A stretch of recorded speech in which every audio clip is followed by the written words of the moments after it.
Okay, and we are live, ladies and gentlemen. Welcome to tonight's stream. I have finally returned from the great state of Texas. We were gone a while. We were gone like a whole week, but we are back. I will start the stream. I will start the countdown, that is, and I'll see you guys all very soon. So don't go anywhere.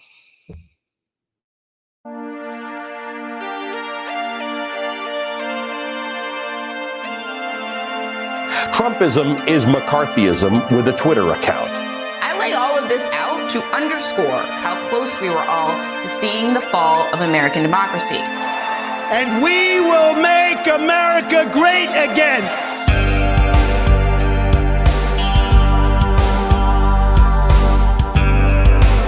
As long as we are led by politicians who will not put America first, then we can be assured that other nations will not treat America with respect, the respect that we deserve. The people in this part of Ohio have watched as the political establishment killed their towns, shipped their jobs overseas, murdered their kids with opium, destroyed their families, and entirely abandoned them. They elected Donald Trump because he vowed to burn that system to the ground. He is a globalist, and we are nationalists. He believes in some Pax Universalis. We believe in the old republic. He would put America's wealth and power at the service of some vague new world order. We will put America first.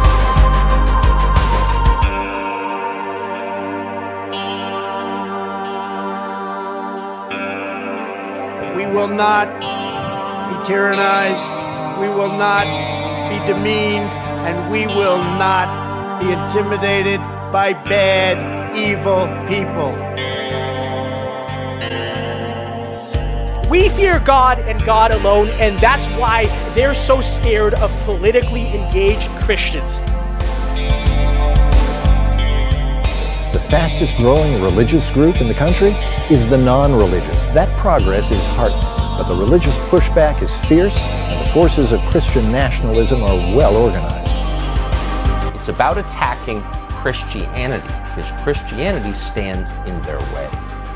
There really is no return in this country without the return of the faith that made it all possible. If the left seeks to tear down the foundations of American civilization, then it's incumbent on conservative to conserve the foundations of our civilization. And that means that we must conserve the moral influence that Christianity historically has had on our politics. There is a religious war going on in this country. It is a cultural war, for this war is for the soul of America.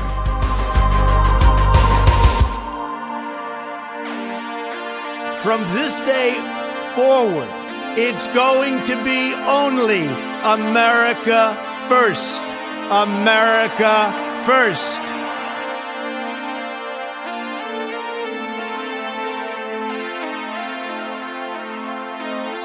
My friends, we must take back our cities and take back our culture and take back our country.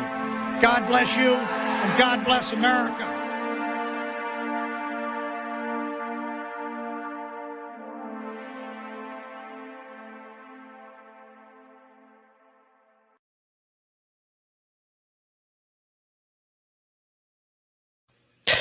Okay, and we're live, ladies and gentlemen. Welcome back to the live streams. I'm finally back from the great state of Texas. Spent a while there. I know we had like a week with no content, but we are back.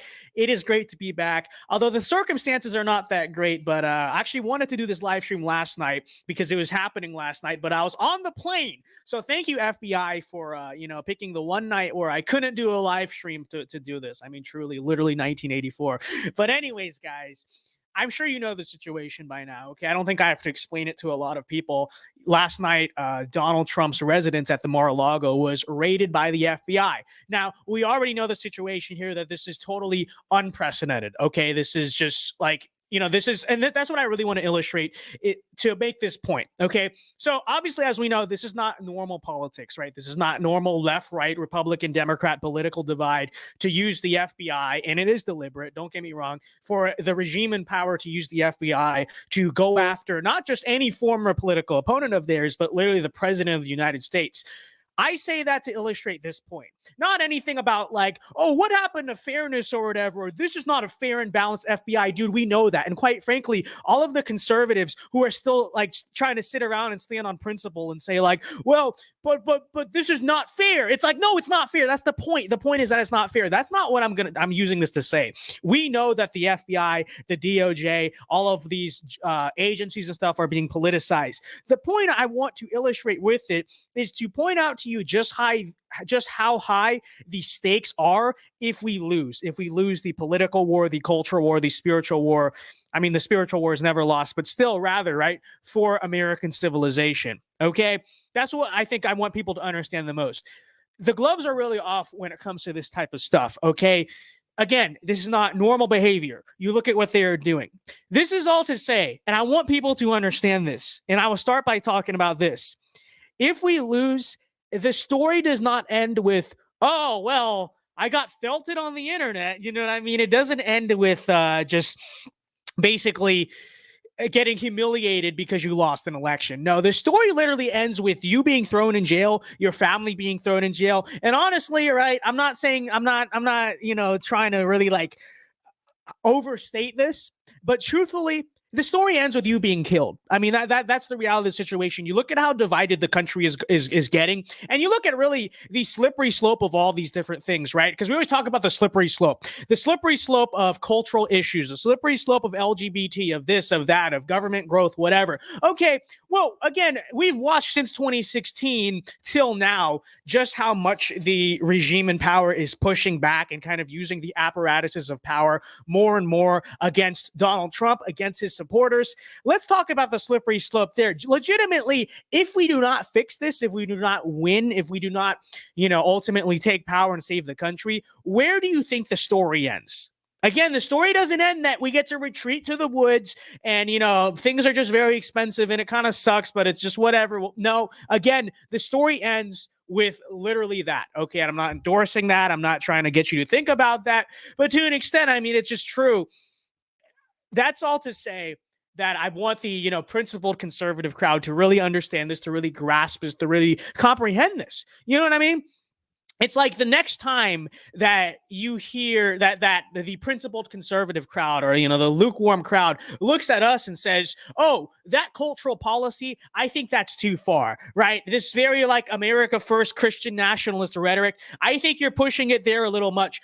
I want this to be the kind of, in a way you can almost say, in a peaceful sense, right, the radicalization agent for a lot of these people to understand, oh, actually, as a matter of fact, you know what I mean? Every time you stand there and you're like, I don't think that's very principled. I think that's pushing the uses of government power a little bit much. Understand this. They're literally using the FBI to raid not just your house, but to raid like freaking Donald Trump's house, the former president of the United States, okay? That's the stakes here. The stakes here is that if you lose the culture war, it's not that just like, I don't know, your kids have to go to a public school full of like a bunch of propaganda. I mean, that would be preferable truly to what losing the culture war really entails. It literally entails, the FBI and the arms of justice, quote unquote, and intelligence and law enforcement. These things ultimately, we're going to get to a point, again, as the slippery slope accelerates, of all this type of stuff happening, we are going to get to the point where these arms of power are literally used against you, okay? And so maybe at the very least, a lot of some of our other brethren, our other friends, our good friends in other spheres of the conservative movement, maybe we can get that to kind of, I don't know, wake these people up when it comes to, I don't know, their principled conservatism or them saying, well, taking a firm stand and using power on cultural issues, that's a bit much. This whole concept of Donald Trump taking power in 2025 and totally just like purging the deep state and really going after it for real and fundamentally restructuring our political establishment and our government, that's a little bit too far. Like, buddy, understand. And I just hope that overall, people start to grasp, well, actually, no, that's what's necessary. Okay. But big government, but this, that, I don't know, too far, breaking norms. It's like, okay, that's what hopefully people can grasp from this first and foremost. The gloves are off. The story ends with you being thrown in jail for sure if we lose. So it's time to play to win. And it's time to play to win, quite frankly. I'm not talking about violence or anything like that. But when it comes to the uses of political institutions and the uses of political power, it's like, there really can't be a limit. I mean, truly, again, I didn't talk about anything violent or anything like that. But when it comes, again, to how far we go when it comes to wielding political power in our favor, well, I think when you grasp the idea that, again, the stakes of us losing this is like the total destruction of us and everything we believe. Maybe at the very least, I don't know, we could hopefully get some of these people to come home a little bit and stop whining every time we're like, well, maybe we should actually, regulate morality or something like that. Or maybe we should actually use the governments that we control against the woke institutions that are clearly destroying our country and leading our children to hate us and to hate God and everything like that. I don't know, just an idea here, truly. But anyways, we'll get into talking about this a little bit, and then I don't know. I haven't streamed in a while, so I don't know. I kind of just want to talk to you guys, interact with you guys. But there's much I have to say about this first before we get into the fun part of the stream or whatever. And, the second thing I did want to say is that ultimately, this is the fault. What you see happening now, because basically, and to be fair to a lot of elected Republicans, most of the rather lukewarm, middle-of-the-road Republicans did come out and denounce this. The problem is that this literally is the fault. It is directly the fault of every Republican who came out in remote support of the January 6th committee, this January 6th commission, whatever the freak they're calling it now, right? Like, truly, it is your fault. Okay, because from the very start, and you literally just look at like the rhetoric that was being used February 2021, March 2021. Okay, the idea that this was ever going to be a fair and balanced committee that's going to honestly, and I mean, are you brain dead? I mean, seriously, are you that stupid? Who is that stupid? Okay. So yeah, it is your fault, okay? And I don't care if you're like, well, I never intended it for it to be like this. I never intended for it to push that far. If you couldn't see that it was going to push this far, I mean, quite frankly, I don't know if you have the mental capacity, quite frankly, to serve in public office. And I'm willing to say that because it was so obvious from the start that the whole January 6th commission was 100% simply going to be used as a means to target Donald Trump, to target his supporters, to persecute them politically, legally, all of these things. Okay? And like I said, every single Republican who signs off on this, who said thought that this was a good idea, who remotely propped this up or supported for this, voted for this, I don't have the exact list of people, but it's your fault.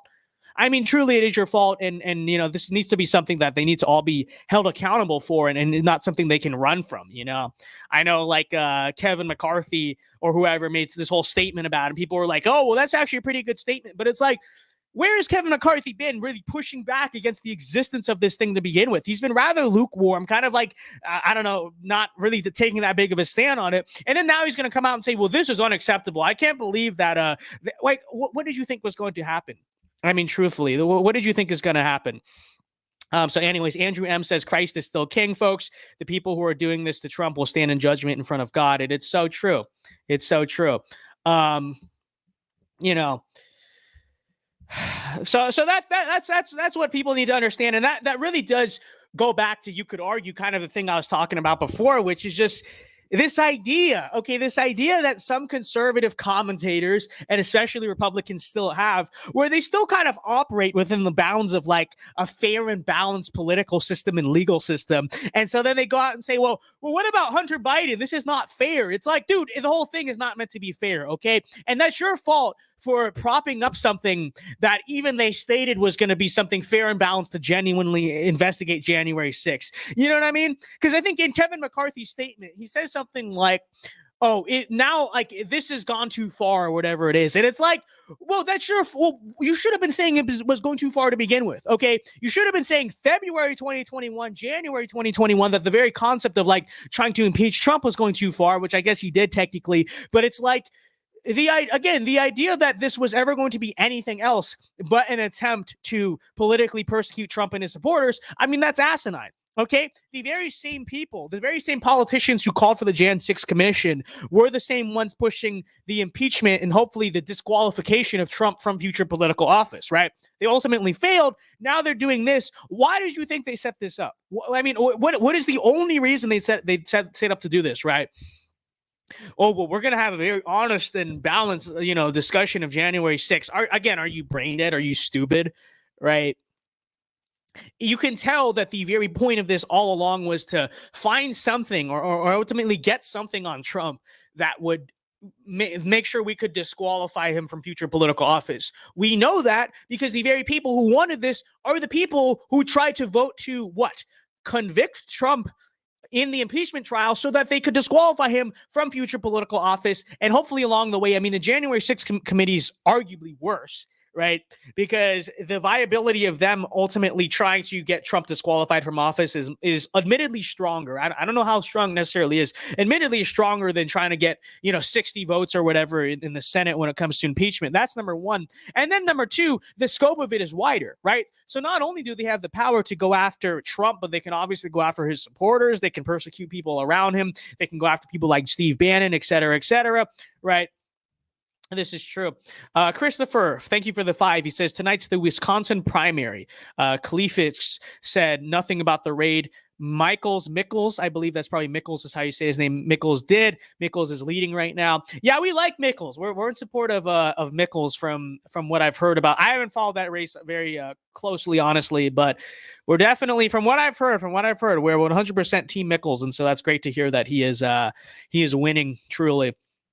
So, There you have it on the Republicans who, they allowed this to happen. I mean, truly, anyone who ever entertained the Jan 6 committee or entertained any talking points remotely about insurrection, Donald Trump, this or that, I mean, it's your fault. It's your fault, and hopefully the voters remember that it is their fault. But on the topic of the voters, I will say, the one thing it does prove, if nothing else, it proves that Donald Trump, and it kind of vindicates in a lot of ways, Donald Trump is still our guy, okay? And this is the truth. And the truth is that when it comes to 2024, okay, as we've said many times before, I don't know, Ron DeSantis has the potential maybe to be a good president.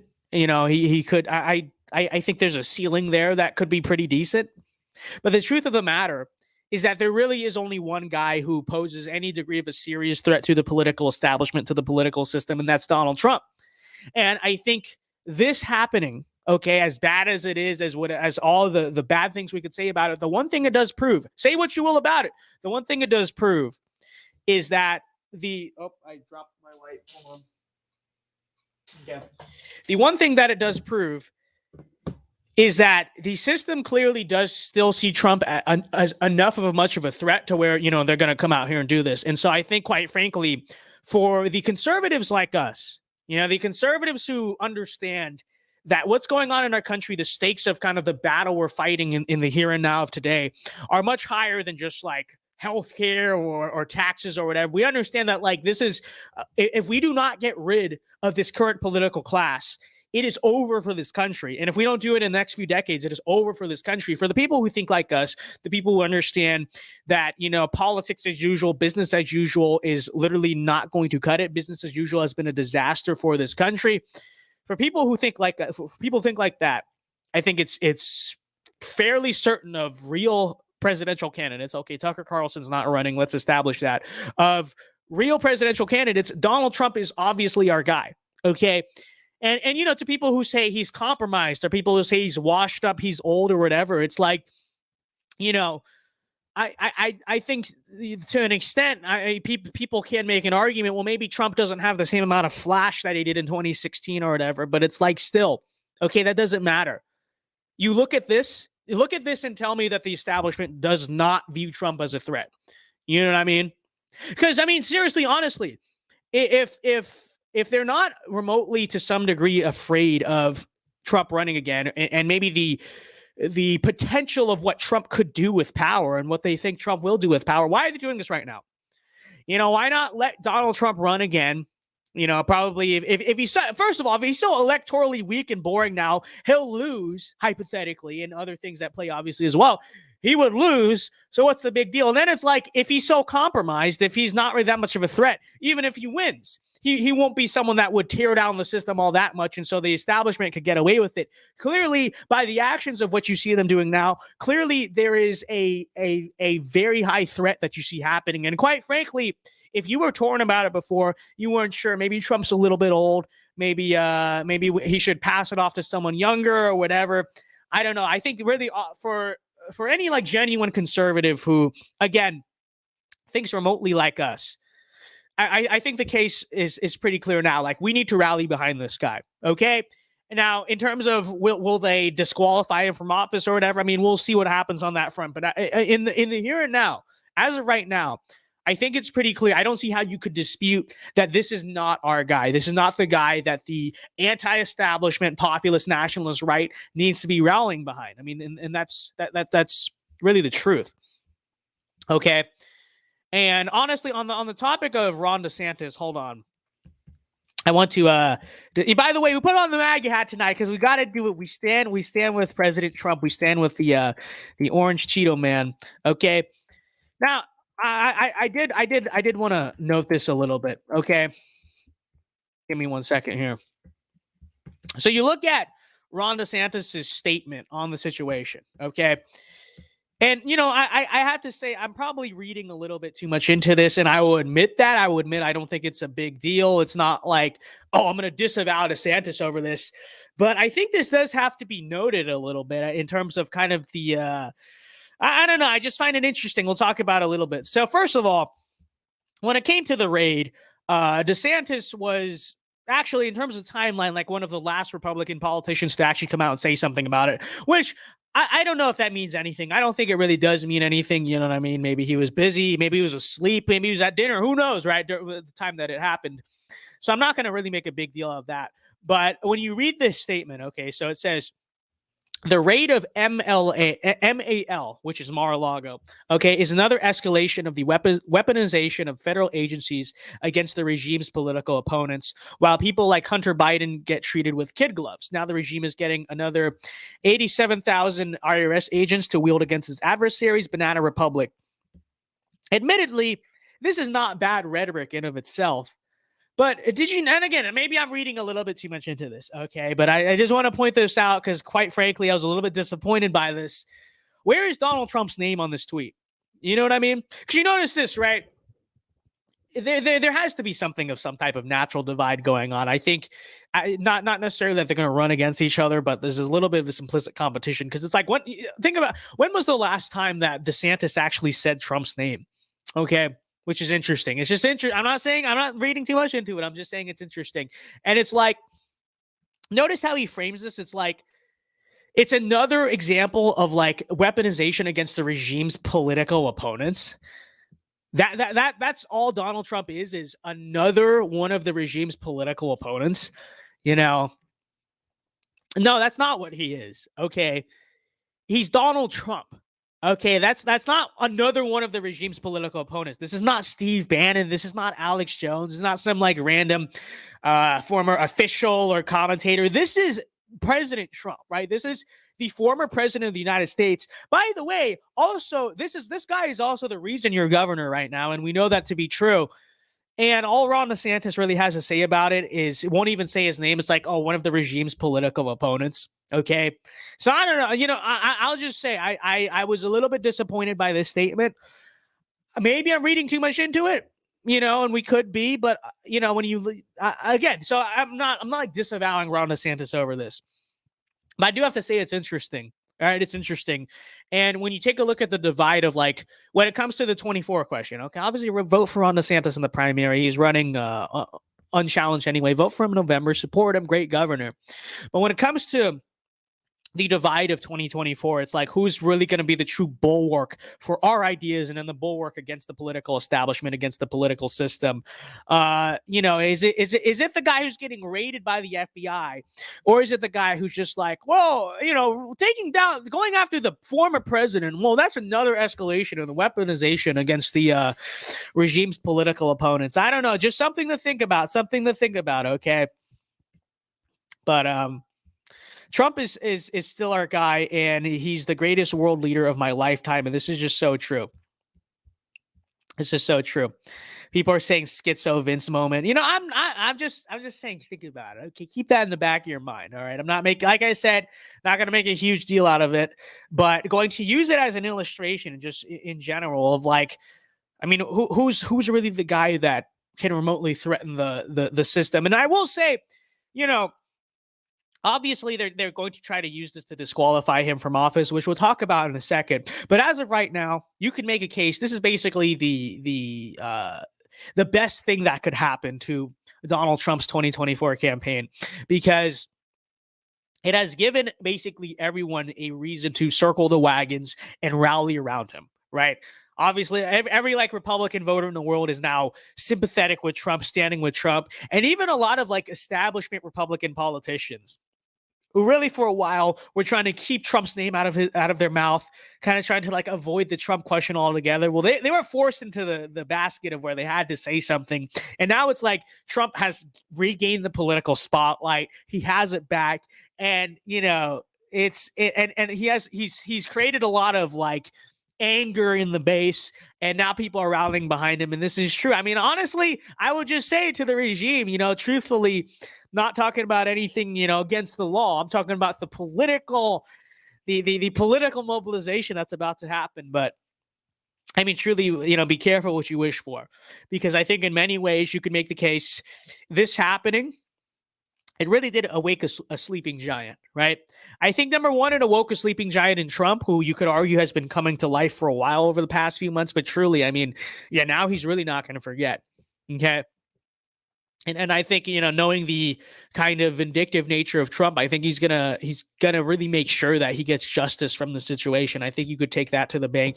And then really his supporters too. You know, the people who are going to rally behind him, the people who are going to be energized about politics and getting involved in politics and you know, fighting the culture war, you could say. Truly, I think they truly they awoke a sleeping giant. I mean, this is true. This is true. So Osborne for 5. Thank you very, very much. He says, as a gay immigrant George Floyd conservative, we need to recognize that liberal corporations have the right to own America and run their business. That's obviously a satirical chat from Osborne, I should say. But thank you very much for the 5.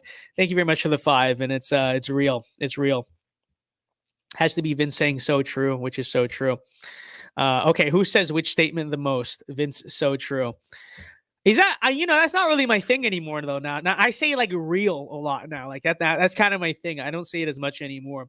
Like especially on Instagram and stuff, it's always real. And then even real life, it's bled over into real life where something happens and I'm, instead of saying so true, I'm just like real, which is true. And they're basically the same statement, honestly. But it's true. So, you know, really, I guess we'll pivot since we're discussing it a little bit. It's like, is Donald Trump going to be disqualified from running for office? I mean, there's a chance. Honestly, I have to say I doubt it. And maybe that's me being like complacent, because I've called their bluff so many times. It's like, you know, how many times has stuff like this happened around Trump? Basically since 2016, where like something like supposedly monumental happens, and it's like, okay, now it's over for Orange Man. It's like now it's like this is worse than Watergate. CNN has all these contributors on to talk about how, you know, it's over for Trump. He's going to get impeached. He's going to get indicted. And it's like nothing ever happens, right? And honestly, I have to say, in many ways, I think it's relatively a similar thing here. I don't think they're going to find anything on him. And even if they do, they're really going to convict this guy in court, disqualifying him from office. Like I said, I don't know how high the chances of that are. But that's not to say that this still doesn't matter, okay? Because I think there's really two things going on here. Number one is the attempt to legally disqualify him from office, which, like I said, I don't think the chances are honestly that strong that they succeed. But number two, and maybe I'm wrong on that, and we'll see what happens on that front. But number two, it really is there's a secondary thing going on here, which is the effort to disqualify him essentially in the eyes of the Republican Party and the eyes of the public. And that's what's really happening here. That's what's really going on here, right? Is essentially, you could argue, like preemptive in a way. It's basically preemptive, you know, dare you say it as, I'm not going to use the term interference, but you know what I mean, right? Preemptive kind of like setting up of the 2024 primary and the 2024 election, right? And I don't think it's going to be successful. You know why? Because we're going to make sure it's not successful. But to an extent, you can definitely see the damage that is done, because the whole Jan 6 committee and all this stuff, all the baggage that they've basically been able to go after Trump. I mean, number one, okay, we're going to obviously rally around the guy. But let's be honest. The optics of the FBI breaking into his house, they're not the best. Okay, they're not the best from like a neutral standpoint. Because to us, obviously, we're like, no, we stand with Trump. You know, the regime is targeting him. He's our guy, this and that. But to think from like the general public view, the optics of like the FBI raiding Trump's house, I mean, what does that make him look like? The visual optics of it. Number one, it kind of makes him look like a crook, makes him look like a criminal. And then number two, it just makes him look weak, right? It makes him look vulnerable. And these are all things that are not very good for Trump's image. So that's number one, right? Think about what's going on here, the kind of propaganda that's going on here. It is the mental and psychological disqualification of Donald Trump for the 2024 election, even if they can't take him off the ballot, right? And then thinking like kind of the eyes of like the GOP and Republican voters and this and that. You know, what are the talking points that have arisen from really indirectly, but true, a byproduct of the Jan 6 committee and all the stuff that's happened? All this like, well, I support Trumpism, but the guy has a little bit too much baggage. Maybe Ron DeSantis is less of a liability. Liability this, liability that, electability of Donald Trump.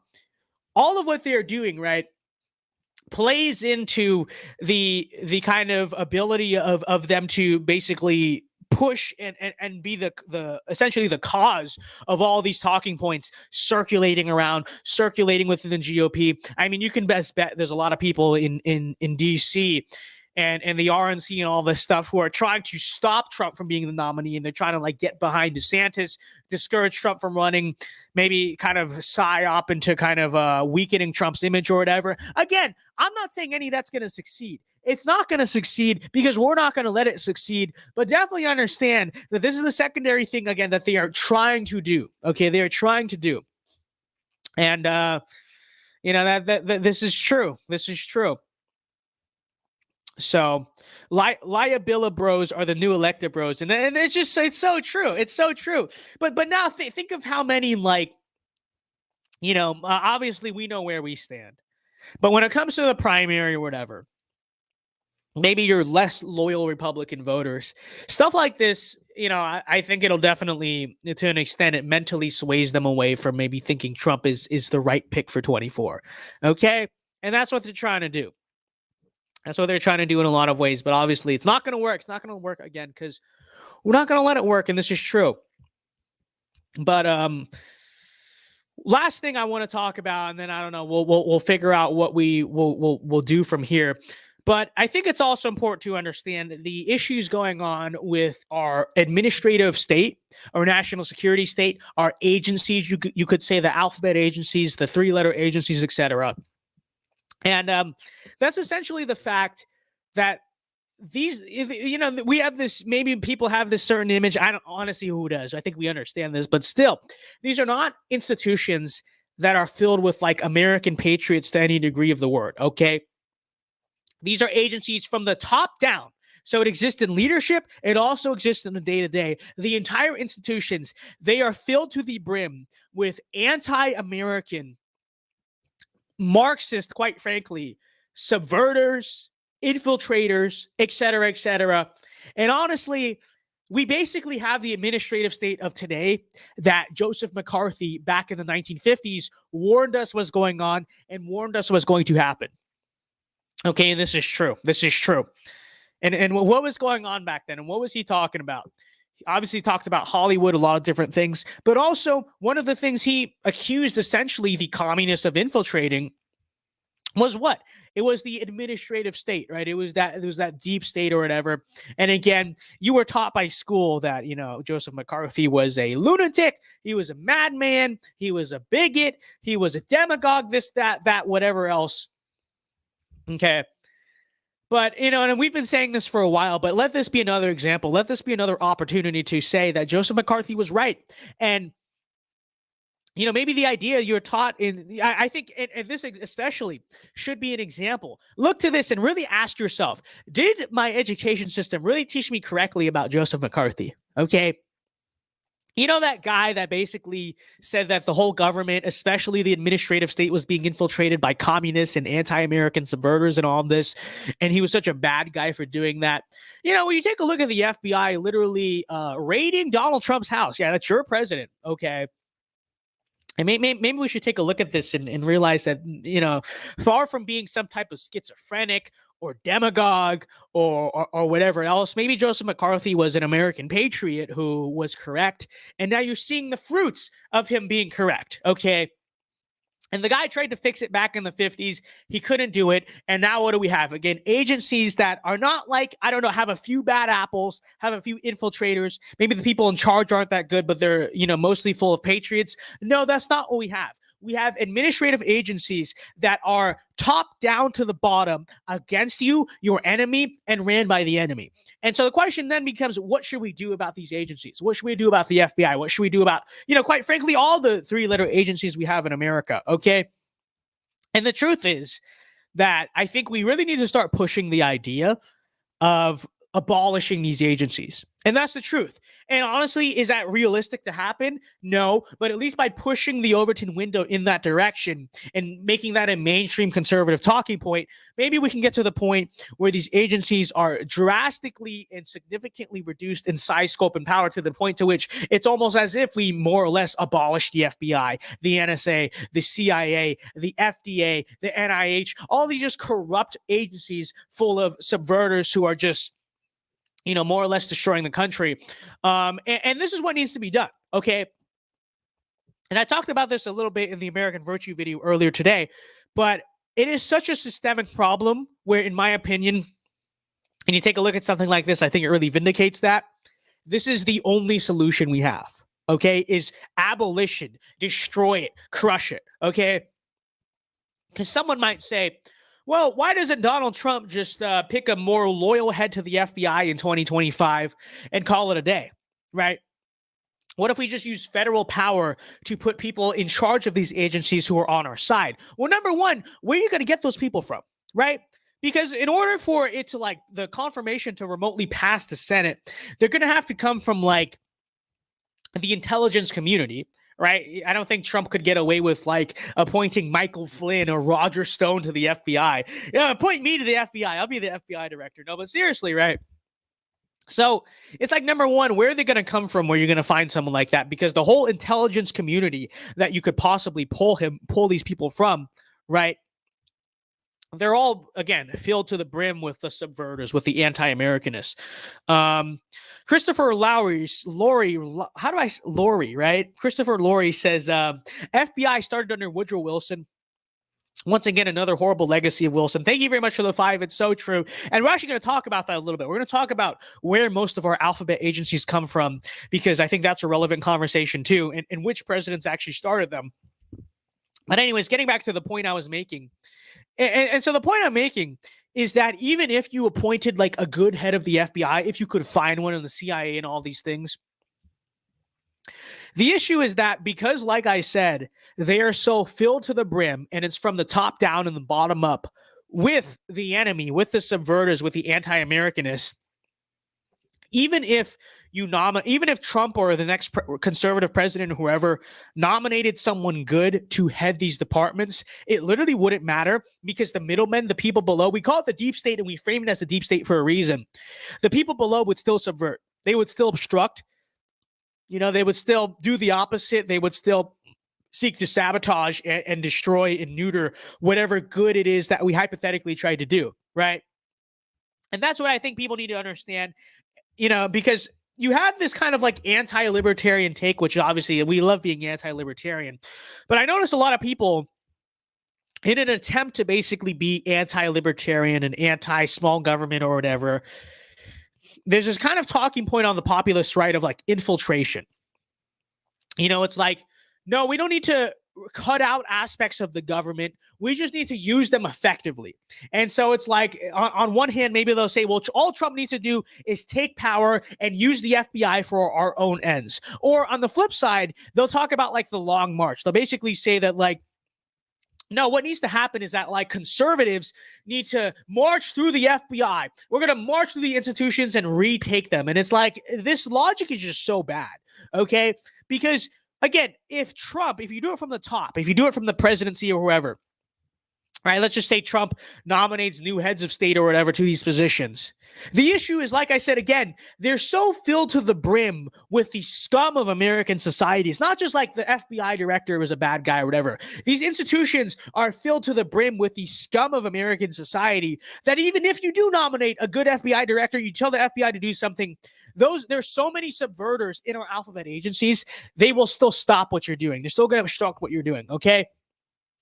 And quite frankly, so long as these institutions exist as they currently exist, they are going to do that, and the people within them are going to do that. So the alternative solution they present is, okay, but what if we march through them?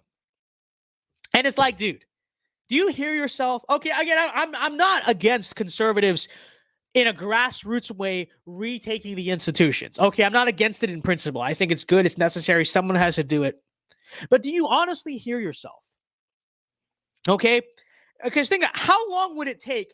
First of all, you don't even have a guarantee that the long march to take back the FBI would happen, okay? Who's going to do it? Do you know people who are doing it?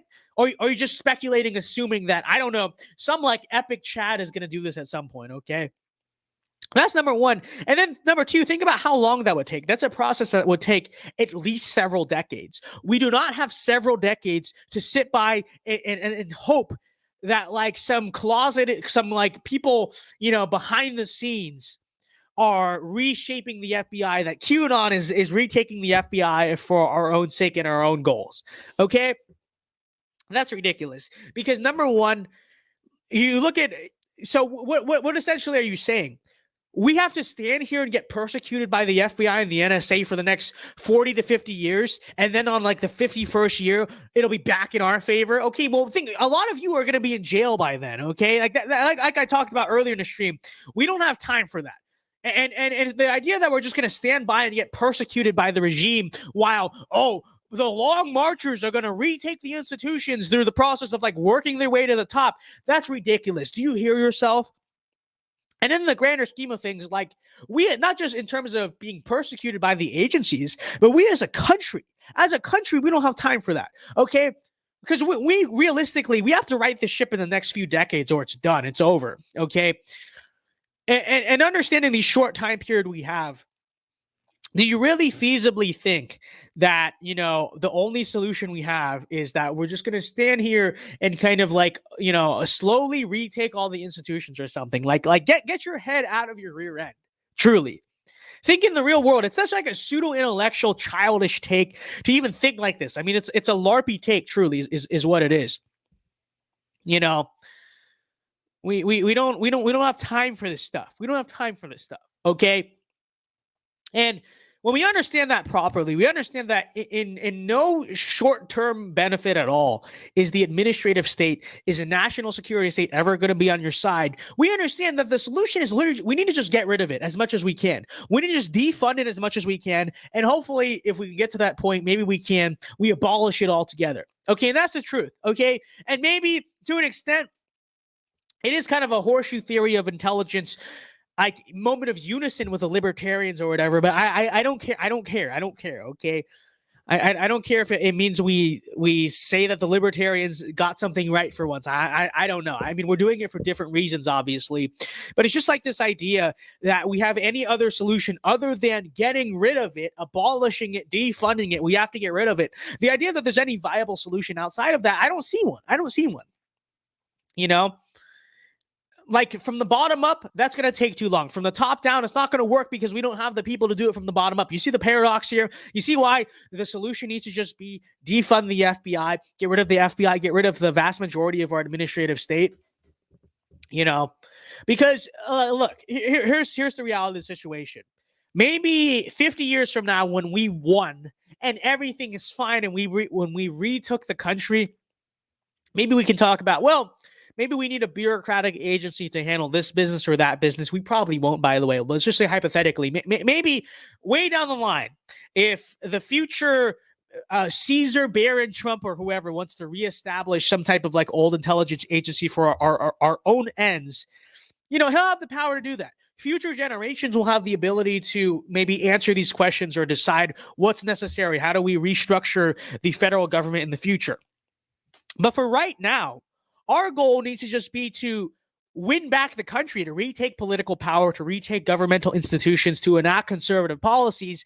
And quite frankly, you cannot convince me otherwise. The administrative state as it currently exists is nothing but a hindrance. It stands in the way. When we want to pass policy, all their bureaucracy and red tape gets in our way. Okay, it stalls anything that we might want to do. That is good. And then on the flip side, they literally like persecute us. Okay, so that's number two. And then it's like, number three, even if we wanted to use them for our own ends, we couldn't do it because they're so ran and filled to the brim with subversive people. Right. And so like I'm going to keep reiterating, I don't see any other solution than we literally just have to like get rid of these things. Okay. And this whole sort of like populist paleocon idea, no, we can use the agencies for our own good or whatever. It's like, okay, first of all, maybe that's hypothetically true. But like the super chat we got earlier about Woodrow Wilson brings up, I think it's important to understand, okay, these agencies were always meant to be against you. Okay. And obviously, this is something that like the small government people would say inherently, but I'm kind of approaching it from a different angle of really just saying, look at who started all of these things. Okay. So, like Christopher, I believe it was earlier brought up about Woodrow Wilson. Woodrow Wilson started the FBI. Okay. And then, like, beyond that point, most of the three-letter agencies, most of the administrative state that we have today comes from two presidents. FDR, obviously, with the New Deal and all of that, all the alphabet agencies. And then the second culprit is LBJ. Sorry, not Woodrow Wilson. LBJ, Lyndon Johnson. Are those esteemed conservatives to you? No, not exactly. Arguably, they're the two like left-wing presidents that collectively, if you want to point out any two in recent history, really started or triggered that downward spiral of America. Obama obviously being, the third on that list. And so you really have to ask the question, why would they establish those departments? Why would they establish those agencies, okay, if not to execute left-wing ends that were ultimately going to be detrimental to people like you who oppose those things, okay? And that's another thing I think you want people to understand, right? This whole idea that like, well, we're going to use the FBI for good. We're going to use the administrative state for good. It's a little bit hard to say that when you understand that, by structure, by nature, it wasn't set up by Calvin Coolidge. It wasn't even set up by like Ronald Reagan, right? Or Richard Nixon or whoever. Primarily, these things all come from particularly what, right? LBJ and FDR. And when you understand that, I think it's the strong, one of the stronger cases you can make is like, well, maybe we should have never had this to begin with. Maybe we should have gotten rid of it from the start. And I think that's truly the end conclusion that you have to arrive at, okay? Gut the whole administrative state. The whole thing is working against you. And we just have to get rid of it. I'm sorry, we have to get rid of it. And like I said, later down, because again, whatever we want to do right now, they're going to try to stop you from doing. Later down the line, if you want to make a national conservative administrative state, which you probably won't need, let's be realistic, you can do that, but not right now. And this is true. This is true. So, FDR and LBJ, Dumb and Dumber. It's so true. It's so true. So anyways, I've been talking for like 48 minutes and I'm a little dehydrated. So I'm going to go get water real quick. Don't go anywhere, okay? We're going to go get water really quick and I'll be back. And we'll kind of interact with chat. We'll kind of talk with chat on the subject. Maybe we can like snowball the discussion a little more. So get to chat and maybe comments you want to say, maybe questions you have, things you want to talk about on this topic. And I'll be back in like 2 minutes here. Okay, so be right back. So yeah, someone needs to super chat rep about it. I don't know what's happening here. Chat is low energy tonight. Is it? Oh, that's probably because there's an election stream going on too. But no, we're high energy. We're high energy. Bring it up. Let's go. Real. All right. Anyways, we'll be right back.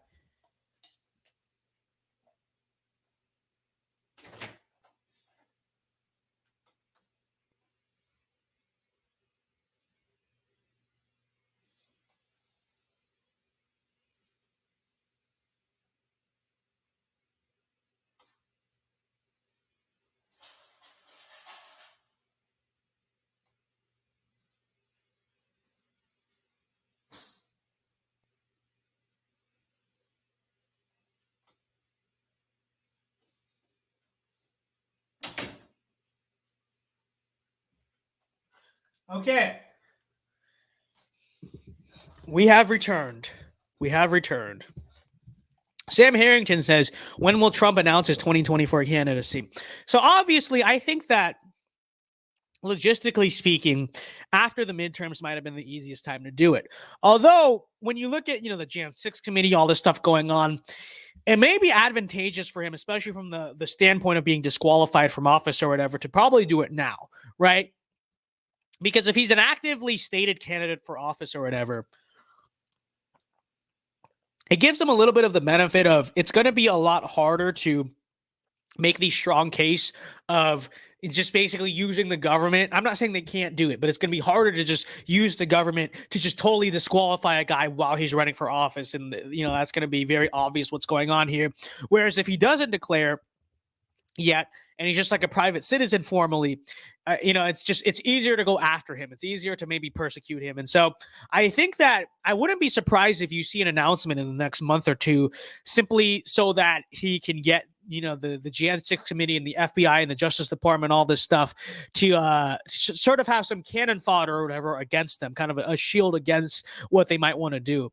So I think I'm really leaning it to the opinion you may see it in the next month or two. I'm leaning towards that. It's obviously, in terms of electability, just the logistics of the race, it wouldn't be the best time. But I mean, what are you going to do? I mean, this is the kind of the situation we're stuck in. So it's real. Noah Boyd says, "Let's go. Thank you very much for the $2." And so true. Let us go. Let's go.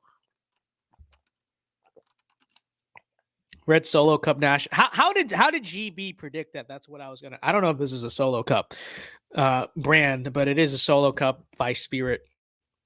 This is true. So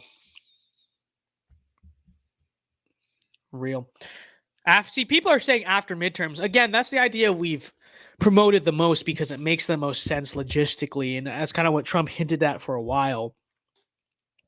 But like I said, I think, the J6 stuff is kind of backing him into a corner. And so we'll have to see what happens on that front. Truly. We'll have to see what happens. I saw the cup when you got, oh, okay. Okay.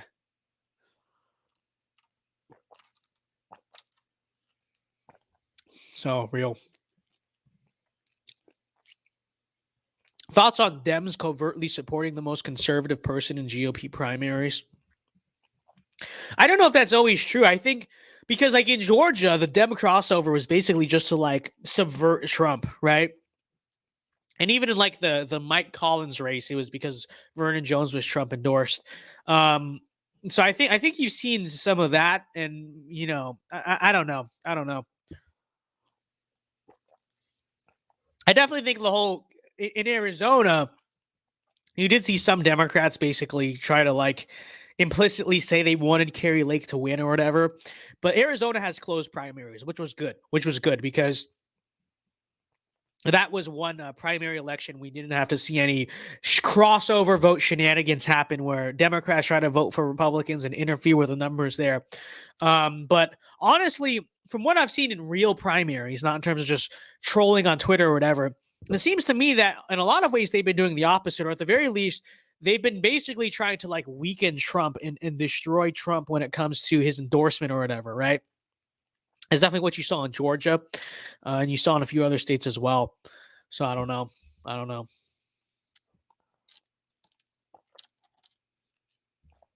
I'm so thirsty right now. I had pure ground beef earlier, and truthfully, I probably put a little too much salt in it, and now my mouth is so dry.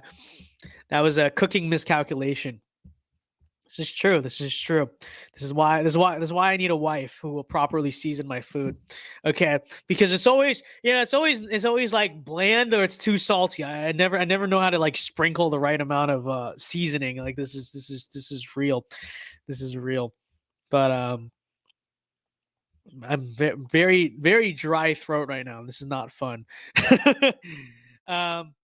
What do you think of Richard Barris's opinion that Kari Lake has the charisma to run for president in the future?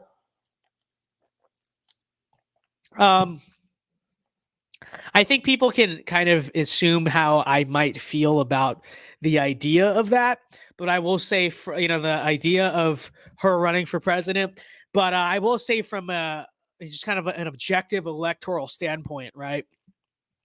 You know, I definitely think in the future primary she could be someone that, you know, does pretty well, because Richard Bears is absolutely right. Carrie Lake does have charisma. She is likable. You know, she's gives very good speeches, very talented rhetorically. You know, obviously used to be a very famous journalist before that, a reporter, a news anchor, that is. So, you know, she knows how to do it. She knows the game. So I don't think that's a bad take at all. You know, personal opinions of how I might view that aside, I definitely think that that she definitely could have the wit and the charisma and all those things to be a pretty powerful force, you could say, in a future primary. So that's what I'd say about it. Andrew, for $5, $5 our favorite Canadian. Our look at our Canadian American over there. Isn't he the greatest?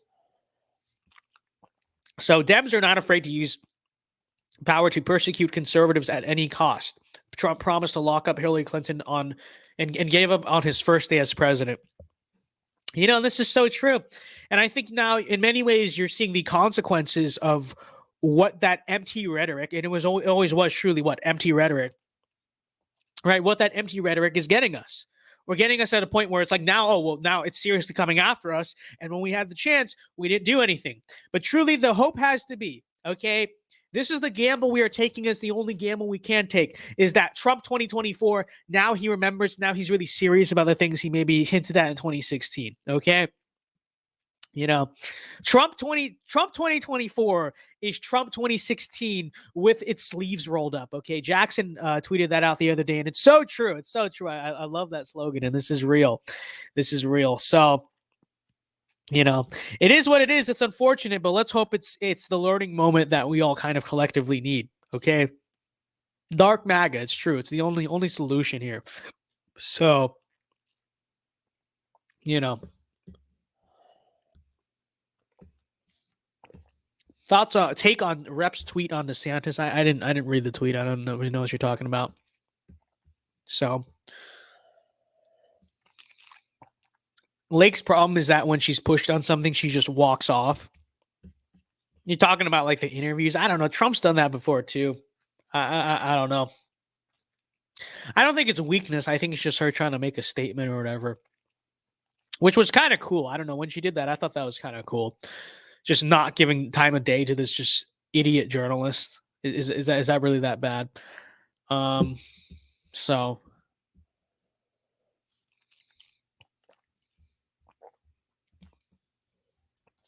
AK Knight says, if the three-letter organizations are dismantled, how will we enforce the border?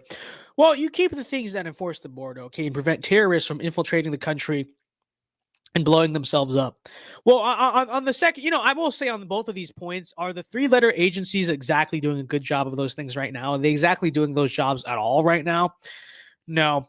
I think that there are, you know, apparatuses you could form that you could simplify in a lot of ways. And, you know, I know this is kind of a cope, but at least in the way it currently exists, I think that state agencies, state level stuff as it exists right now in the situation we have to work with could honestly take on those jobs pretty decently if they were just given the authority or the go ahead to do so, you know? And to the extent to which they may need federal help, I mean, I think, you know, I'm not saying to totally abolish it all at once, but I definitely think there's an angle to which we can get rid of certain things and still manage to enforce very basic things like that. You know, you look at the size of the current three-letter organizations and they're not doing anything. They're not doing either of the things you just listed. So the idea that we need them, at least in the scope that they currently exist, to do those things, I don't believe it at all. You know, I think you could still manage to do those things fine. Noah Boyd says, have you started reading Wild at Heart? No, I have not. I bought the book. Okay, that's all I did. I bought the book. It might still be in my car, actually. I don't even know if I brought it inside. But I have the book. It's been a very busy summer, very busy guy. I don't really have a lot of time to read. This is true. And when I do read, I just try to read like the Bible, right? But we will do it eventually. We'll do it eventually. Okay, trust the plan. It will happen. Trust the plan. Okay. So stars of a heart attack from Britain. We love our Tories. We love our Tories. Shout out to the British. He says, Vince, what do you think churches should do about abortion? Respect from across the pond. I think they have to talk about it, number one. We'll get into the political side in a minute, but it's kind of sad that we have to start at that point, but they literally have to talk about it. How many churches after Roe v. Wade actually even said anything about it? I mean, this is true.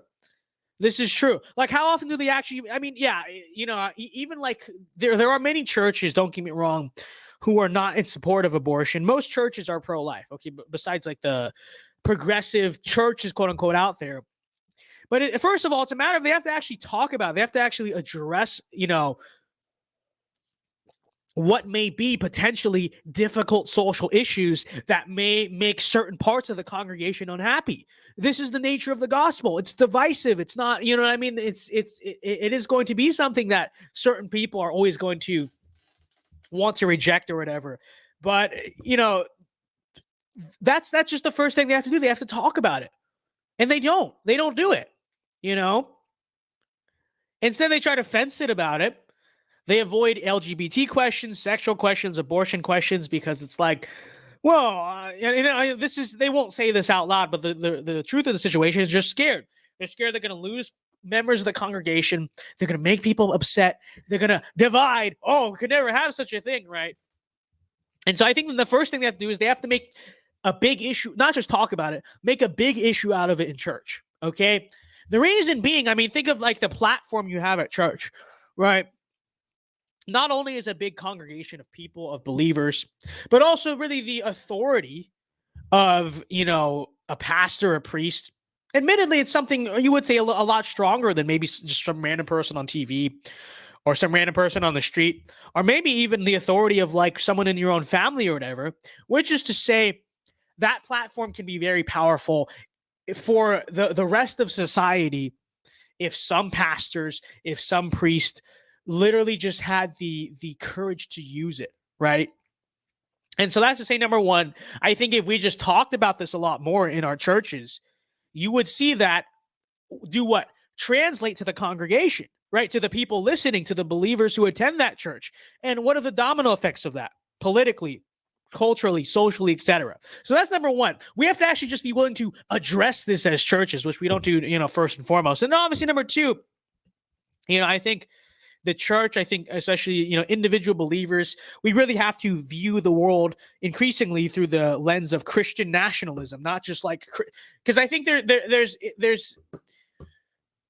kind of two ways, right? The first is just to be Christian and be in politics. So basically, I'm a Christian, I'm involved in politics, but my ideology, my approach to politics is secular. It comes from some philosopher. It's rather worldly. We need to be the Christian nationalists, right? We need to be the people who view politics and view the things we want out of politics, through the lens of our faith. Like really apply what we believe in terms of our faith to the society we want to see, and ultimately want politics to reflect that, right?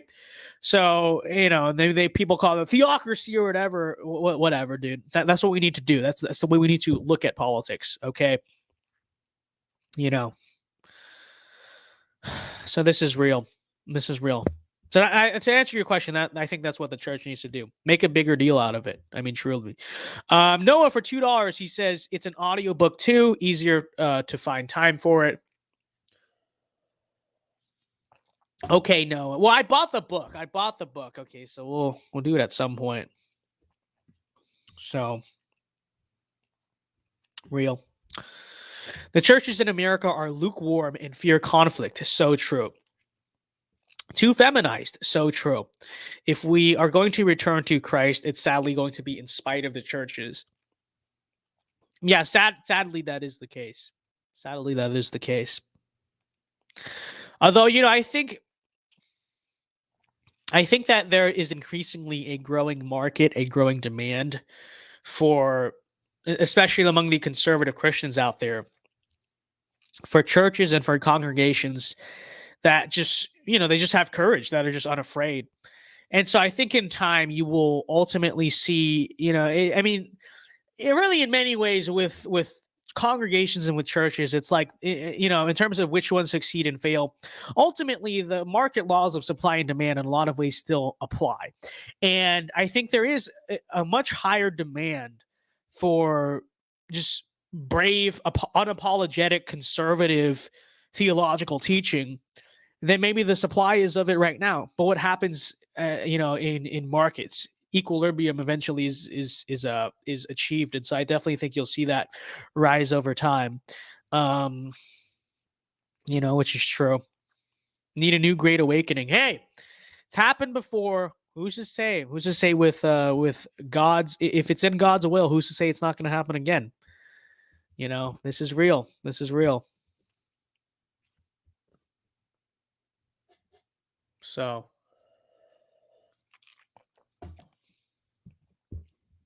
let's see what else we got going on in chat here.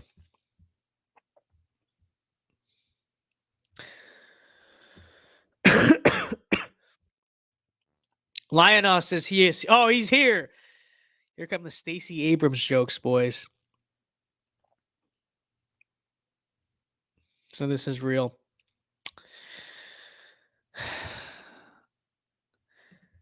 And Noah Boyd says Vince start based Baptist Church in Florida. That's what we're gonna call it, based Baptist Church.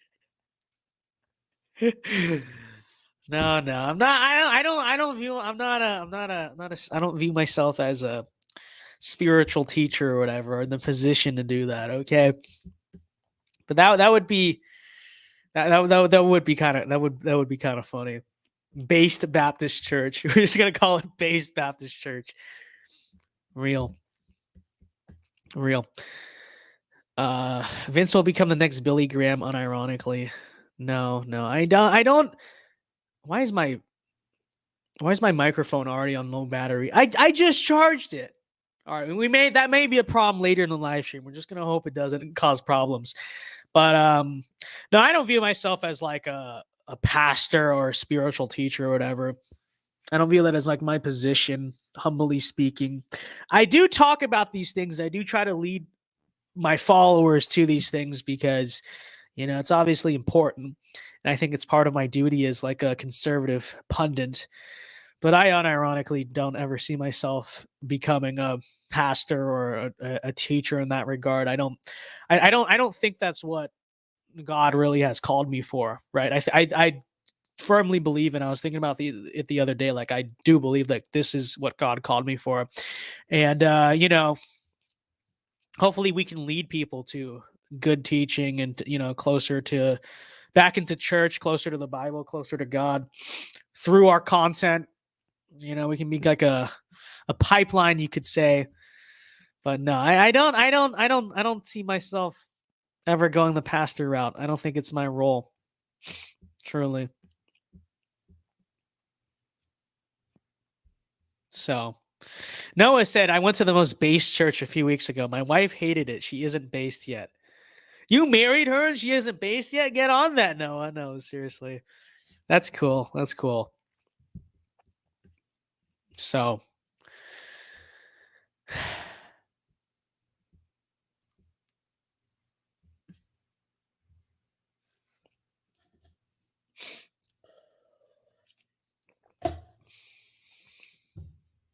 Osborne says, proud I have my papa and granny.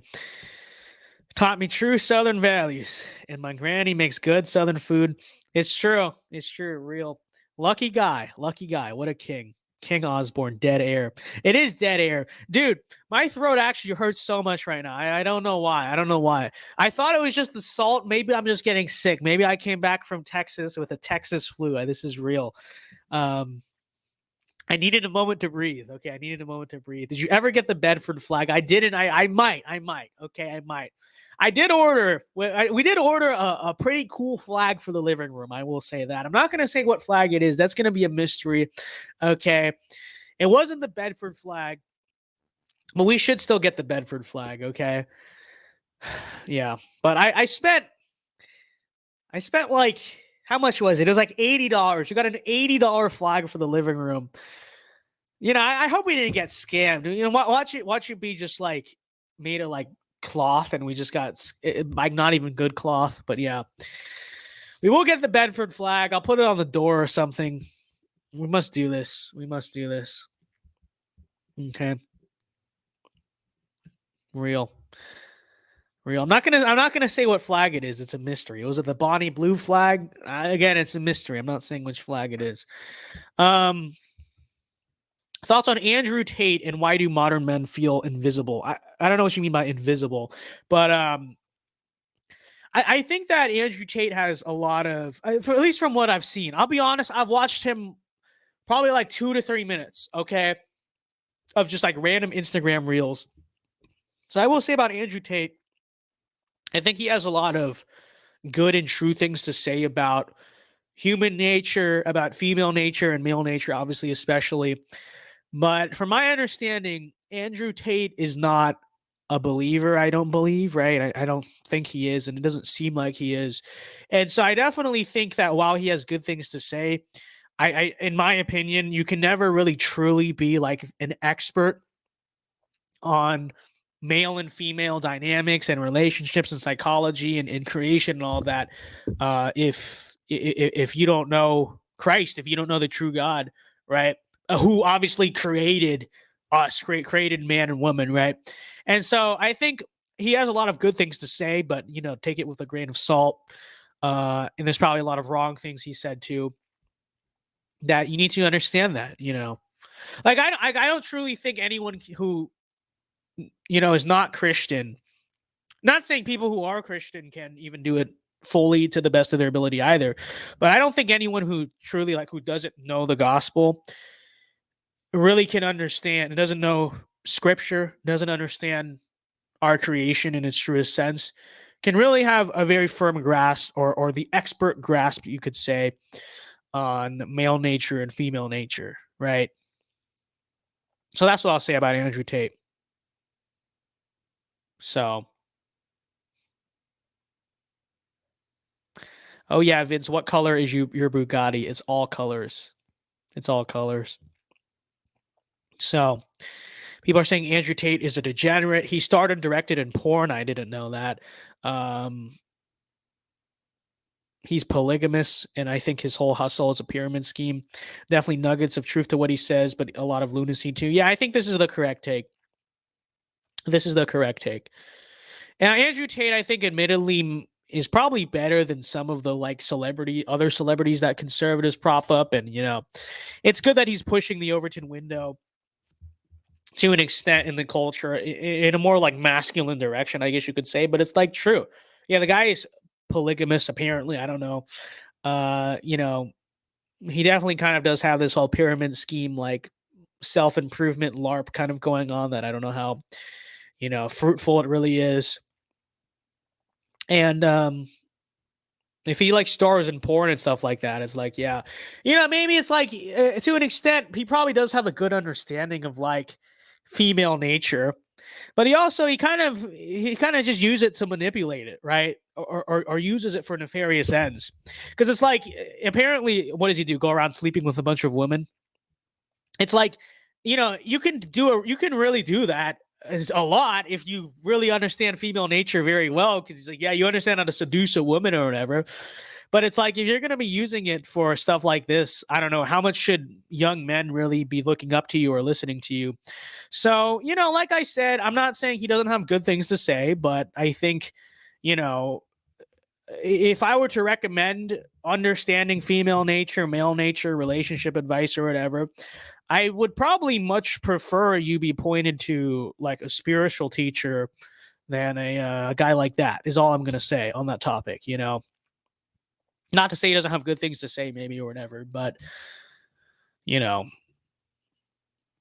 that's what I'll say about it. Self-improvement is great. Well, self-improvement is good. I'm talking more about the kind of LARPy culture behind it. That's kind of like a grift. You know what I'm saying? That's more what I'm talking about. So, no one on the internet understands female nature like John Doyle. This is unironically the case. This is literally the case. He charged $50 for a Discord server called Hustle University. Yeah, that kind of reminds me a lot of the Jack Murphy stuff, right? The whole was that his name, I believe? right? Like he kind of had this like masculinity LARP going on in conservatism, and he made a bunch of money off of it or whatever, right? So All About Football says watch Vody Bakum. Is that how it is Vody, right? That's how you say it. Or is it Vody Bakum? I still don't know how to say his name, but yes, it's so true. It's so true. He has very good teaching on, I would recommend his I think it's the meaning of marriage or whatever, that sermon. Unironically, you'll get more from that than anything Andrew Tate has to say. Really explains male and female nature in a far more truthfully and biblically accurate way. And this is true. This is true. So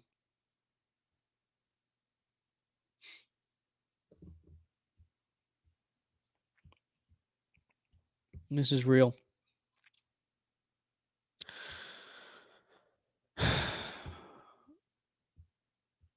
I never heard of him until I saw him challenging Jake Paul to a fight, I think at least. I do want to see that, the Jake Paul, Andrew Tate fight. This is real. And my first impression is that he is vulgar and arrogant in a bad way. Yeah, no, I would agree with that. Yeah, he does have W's. He does have like moments of epicness or whatever you could say, but I think all the right-wing shilling for Andrew Tate has to be done with a grain of salt, okay? Yes, he does say things that are true that many other people out there would not be willing to agree with because it's too controversial, but it's like, no, he's literally just right. But, is this whole scale a guy that we should be shilling for beyond any, purpose that isn't directly practical? Not really. Not really. You know what I mean?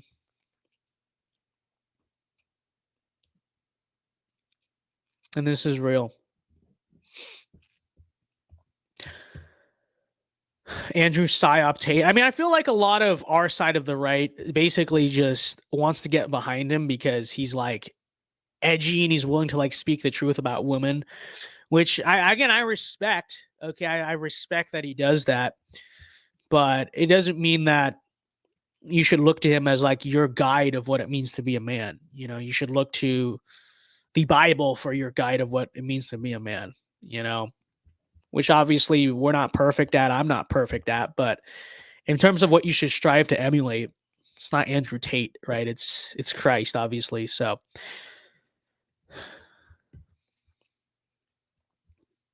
this is real.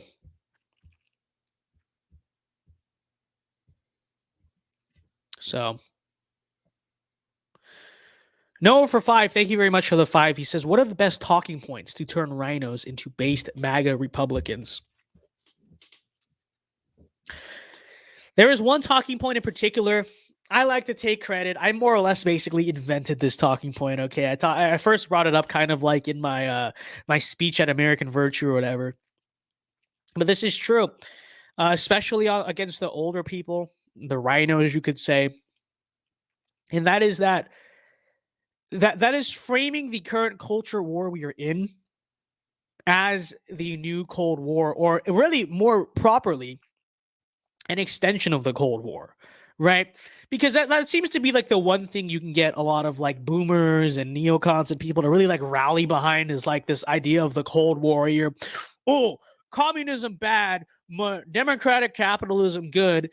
Let's go fight a bunch of wars and do a bunch of stuff for it. It's like, okay.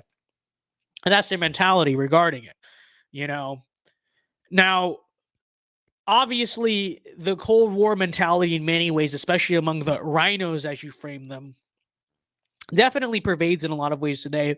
We still have this concept of domino theory when it comes to like China and Russia or whatever.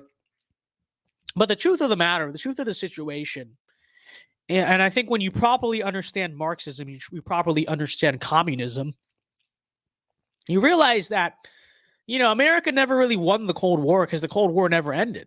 Why did the Cold War never end? Because communism, Marxism in itself, is a borderless, nationless cancer of an ideology, right? It's based on the idea of a worldwide revolution. That's like fundamental to Marxist theory, right? It's not the revolution in Russia. It is the perpetual worldwide revolution. And when you understand that, we realize, right, that the Cold War never ended. The Cold War never ended because, fundamentally, just as we were fighting the Cold War in Vietnam and Angola and Cuba and China and Korea, whatever, right? The Cold War was also going on in America, right? In America's institutions. And what was happening, and that you need to understand that, right? The Marxists in the 1950s and before the 50s and after the 50s, as McCarthy accused them of marching through the institutions, of manipulating the culture. That is just as much the Cold War as was the Vietnam War, right? It's just as much a part of the Cold War as Vietnam or Korea or Angola or the Cuban Missile Crisis, right? And so when we understand this, the point I'm trying to make is basically when you understand that the culture war literally is the Cold War, we're still fighting it, then I think the goal needs to be kind of shift the goalposts, right? Shift the Cold Warrior mentality that they may have towards 1991 nostalgia or maybe the current foreign policy scene in the world. Shift that to the battle for the real Cold War, the real Cold War, which is the culture war for our own civilization. And I think when you can frame that to them properly, the reason I like framing it this way is it really gets them to understand the stakes of what is happening, right? And I think it is through that type of thinking that you can maybe break someone from this whole logic of, well, but big government, blah, blah, blah, this or that, but principled conservatism. It's like because they view the Cold War so seriously and the fight against global communism so seriously, they're literally willing to go to any foreign war for it. So if you can convince them that that battle they care so much about is the battle that is happening right here at home in American culture, which it is, by the way. That's not a lie. That's not an exaggeration. That's not made up. That's literally true. Then I think you can very easily translate that aggressive Cold Warrior mentality to the culture war. And once you do that, then you've basically just made a populist Trumpian conservative out of someone who maybe didn't fully get it. And so that's what I would say. That's what I would say about it. So this is true. This is true.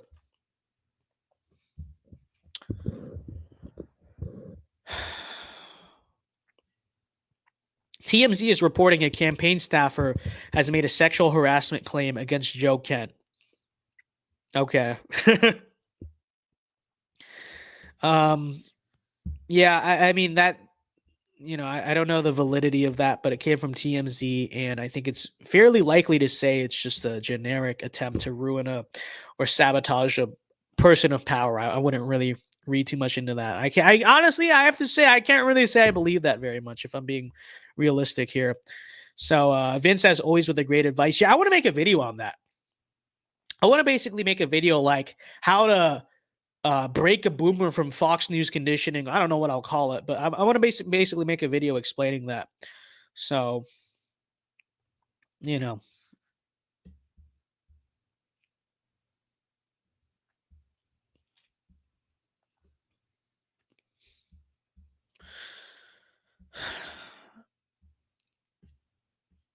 Vice has older brother energy. You mean Vince has older brother energy? Do I have an older brother energy? I don't know. I can kind of see that though. I can kind of see that. This is real. Makuda says marching through the institutions won't work for us because libs are much more prone to groupthink and drone mentality, and we are not. If we want to march through the institutions, they have to be remade. Yeah, I mean, this is true. This is true. And I think that the current conservative mind in America doesn't have the patience or like the focus to want to do that, which is unfortunate, but is the case nonetheless. Dark Vince, it's real. It's real. Dark Dow is rising. Okay, let me say this. Okay, it happened on the same day. All right, this is just funny personal drama or whatever, but it needs to be discussed. Okay, so yesterday, as we know, Dark MAGA was rising. He was being born like a phoenix. Okay, the hatred was burning in his soul at what was happening. He was watching it, and now he's about to unleash. Right.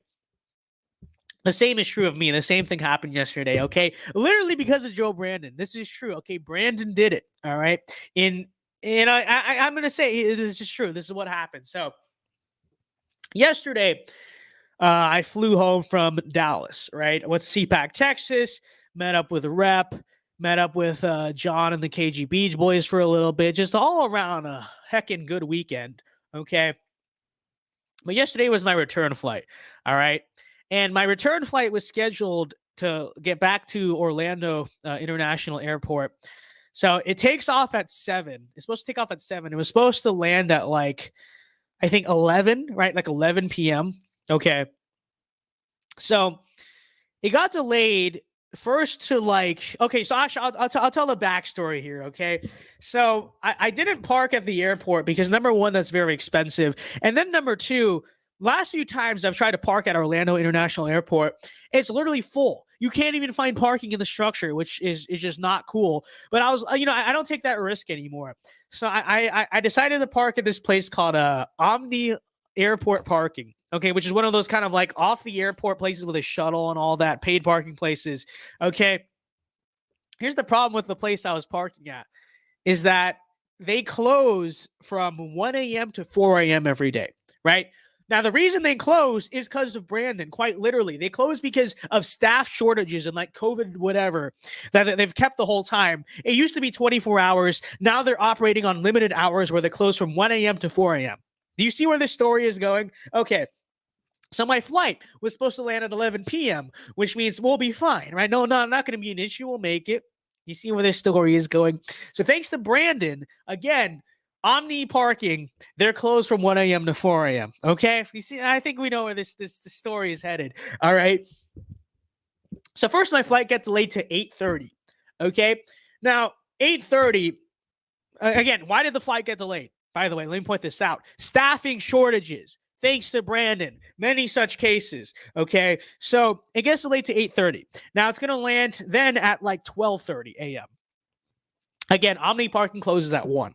Now, 12:30 a.m. That's cutting it a little close. I'm going to have to like rush off the plane, but I think I'll be able to make it. So I'm still of the mentality, okay, this is a little stressful, but I think we should be fine.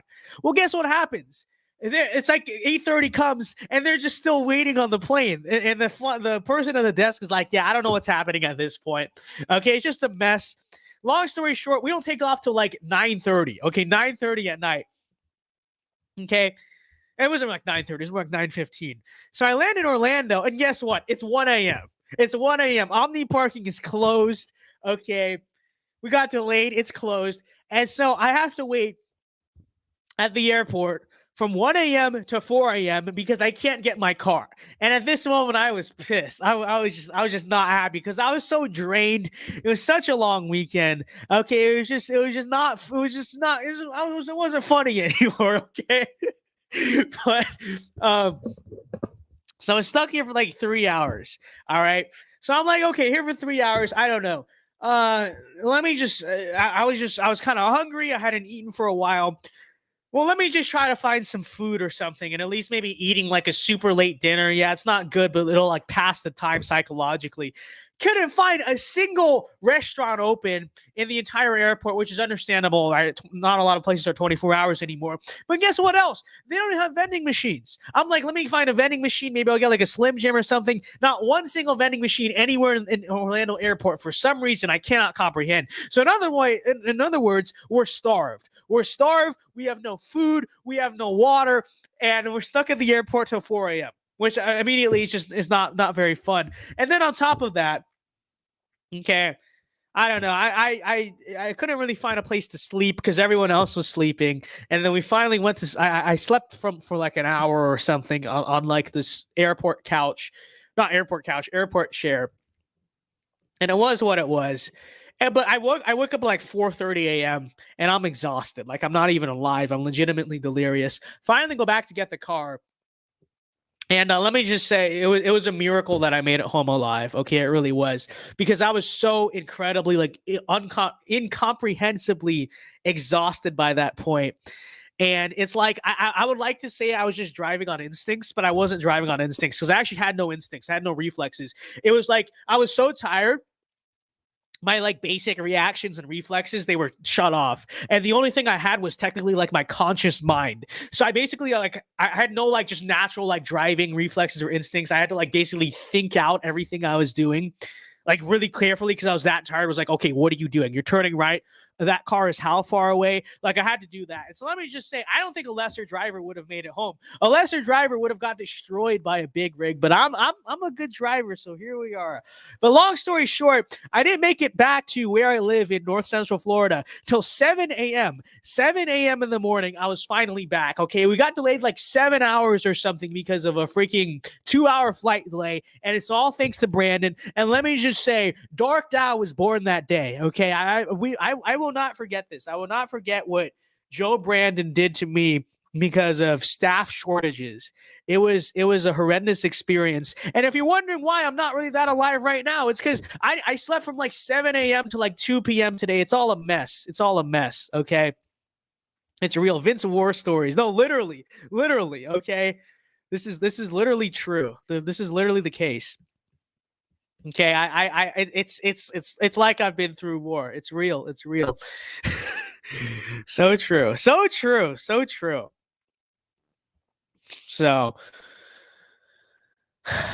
yeah. Many. It was not fun. Okay. So, it's because of Pete Booty Hole. I don't know what that means. Oh, Buttigieg. Real. Literally. We could have lost a national treasure. Don't drive tired, Vince. Well, what was I gonna do? And I thought about it too. Should I stop at a rest stop? I was like, no, I'm not letting Brandon stop me from getting home. And we made it. Okay. And unironically, for some reason I couldn't park when I got back. I was so tired, so I had to like back in and out like several times. But we made it. We made it here alive. Okay. This is true. Did not get killed by a semi truck. This is real. Because I'm a good driver. Bring home a cold like me instead of driving tired. Well, I have both of those right now, which it's just not a great combination. It's real. I'm literally slurring my words right now. Can you guys hear it? Like slightly. I'm that tired. It's real. Thank God. God watched over you. Oh, it's so true. That he did, as he always does, obviously, but indeed. I said a prayer before I got on the road because I knew I needed it, and it's real. Did not get killed by Indian wife. Imagine like I make it all the way back, and then like right outside the parking lot, like the Indian girl returns and just with her Jeep, just destroys me, just like kills me right outside my own apartment. That would happen. That would happen to me. Real.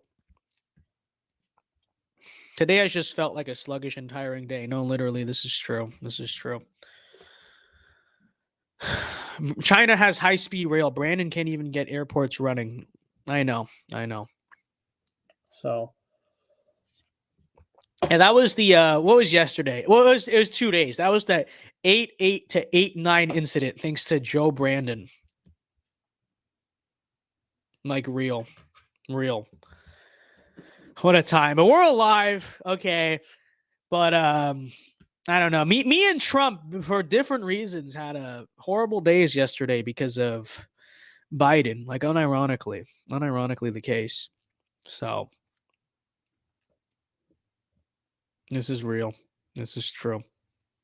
All right. Well, we've been going for an hour and a half. I'm done with the regular segment, so we could do Q&A now, I suppose, or we could follow the Wisconsin elections. Let's see how those are doing. I don't even know really what's going on in these races, if I'm going to be honest. But I know Mickles is our guy, or Mitchells, or Mickles. Okay, whatever. Let's take a look. See what's happening here. Okay, really? Thank you for reading the Times. Create your free account or log. Why? I just want to see the election results.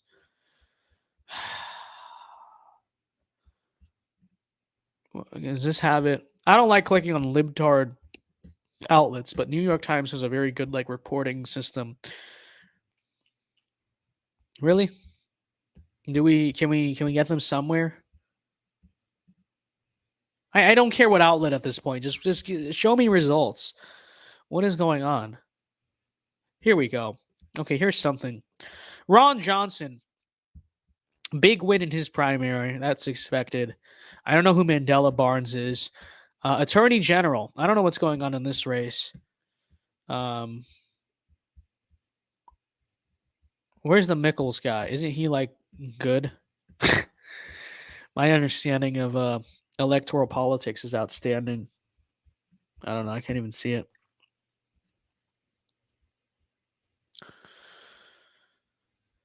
Vince, you should always keep hardtack if you get hungry. I don't even know what that is.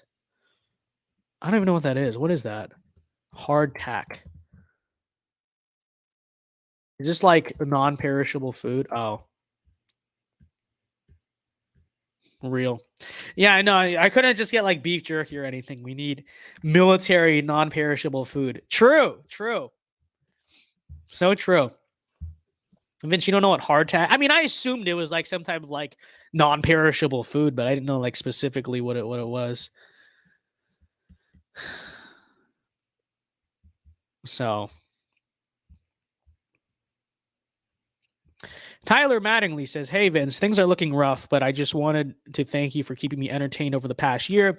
I graduated last Saturday, so I'm ready to enter the world as a national populist." Well, thank you very much. I appreciate it. Means a lot, Tyler. And congratulations on the graduation. Can we get a congrats in chat? Everyone congratulate Tyler. Let's go. Shout out. Let's go. Congratulations. Confession. I have not had White Monster. You don't need to have it. All right. Let me just say I've had it before. I'll be honest. I drink it when I'm like super tired.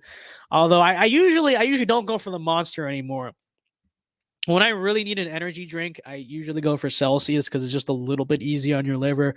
But, truthfully, I know it's the drink of the Zoomer boys, and I know I drink it, but if you have not had it, just don't touch it. You don't need energy drinks, okay? Just a good old black coffee. It's better for you.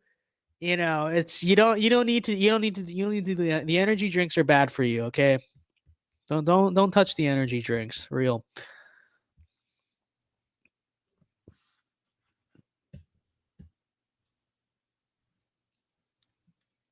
So I stay awake by sheer will based. All right. Well, Mickles is he's winning the governor's race. He's the better candidate from my understanding. That's good. I mean, it sounds like he's had the lead like the whole night. I don't know. Are people like not saying are people ready to say he's probably going to win at this point? Because that seems to me like what's going to happen. But I don't know. I don't know how the reporting even works here, so I have no idea. But it seems to me, which will be good. I hear he's good. Hopefully he'll be a good governor of Wisconsin. I don't know. Maybe an underrated governor. Who knows, right? Because everyone's talking about Mastriano and Lake. I don't know much about this guy, but I don't know. People have been seeming to say pretty good things. So maybe maybe he can be another one of like the powerful governors in the country. Who knows? So Rally for 2, he says, thank you for the cash, by the way. He says, watch Tucker on Dancing with the Stars on YouTube. We will do that in a second. In fact, we will do that right now. Fine. Your wish will be granted. Your wish will be granted. Real. Tucker Carlson. I've actually never seen this. Like, I know this is a thing. I've never actually watched it. Dancing with the Stars. All right. Look at this kid. Welcome back to Dancing with the Stars. Next, he has braved some of the most perilous situations in the world, but now his most... If you ate Lunchables as a kid, your mother didn't love you. I don't want to attack anyone whose moms, they had no other choice because it was expensive and they had to work or whatever. But, there's truth to this take. I have to say, there's truth to this take. The very dedicated moms, it's true. They find a way to feed like real food to their children. This is true. That's a good take. Most intimidating assignment dancing the cha-cha-cha on national television. It's political journalist Tucker Carlson and his professional partner Elena Granyenko. My name is Tucker Carlson. I'm a journalist. I wrote for magazines and newspapers for about Tucker used to look, remember the bow tie days of Tucker? I feel like the bow tie, you know, the move away from the bow tie is what made Tucker based, because he used to be like a libertarian or whatever, and then he was like a neocon before that. But he gets it now. He's our guy now. Television news for about 6. There are some unknown number of Israeli forces, the hundreds, maybe the thousands. When I first got the call about doing this, I thought, well, they must be calling the wrong guy. My dance experience consists of drinking too much at a couple rehearsal dinners. It's all about the wedding performance, baby. My name is Yelena Grinenko, and I'm current Britain champion on the dance floor. Wow. Hot, sexy, and most of all, very feminine. Tucker Carlson. Lena, nice to meet you. Nice to meet you. I will be more nervous dancing, I think, than I was in Vegas. The alternate universe where Tucker and this woman get married. Real. Cha-cha 1, cha-cha 2, Okay. When it comes to Tucker natural ability for dancing, back. And that's why I have Our clumsy king, our clumsy Chad King right here. Tater Putin says, Tucker was on Dancing with the Stars. Why is that? Don't the American people deserve to know? Who is he dancing with now? Why was he dancing? Real. These are relevant questions. Relevant questions, truly. Tucker Carlson must answer for his Dancing with the Stars appearance. to take a little bit softer approach so he can just go for it and have fun. Come on, listen up. Let's do that. Let's be I'm kids. listening up. I can do that. 2 and 3. That was a good one. Oh! I'm starting to like the cha-cha. The key I've decided. This is just so this this King Tucker. He has like this very attractive like Brazilian dancer woman as his partner, and he just like doesn't know what's going on. Like, what a king. What a or Russian, whatever she is. What a king. Those whole enterprises don't think. This is Okay, a she's physical Russian, thing. I guess. Okay, I just threw out a generally attractive considered ethnicity because I thought that's what she might be. I did not know she's 2, Russian. that's a good one. I have total confidence. I think of myself as a cha-cha master. Yeah, okay, good. So show me that. If I'll be able to get him through show 1, that'd be great. If I could get him through a couple of shows, that'd be just amazing. What do I want to achieve? Victory. Victory in Latin dance. Real. Tucker settles for nothing less than total Tucker Carlson victory. It's real. It's real. Dancing the cha-cha-cha. Tucker Carlson and his partner. I will dance, slide, and swing for Tucker Carlson. This is true. Elena Grinenko.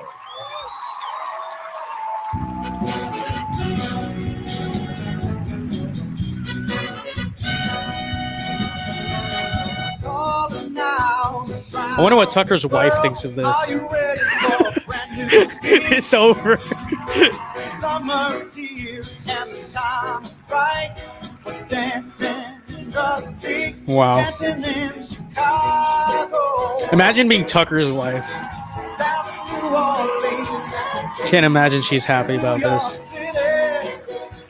All we need is music, sweet music. You can tell they like set him up to do like an easier dance because like he like I don't know. I've never watched Dancing with the Stars, admittedly, so I wouldn't even know.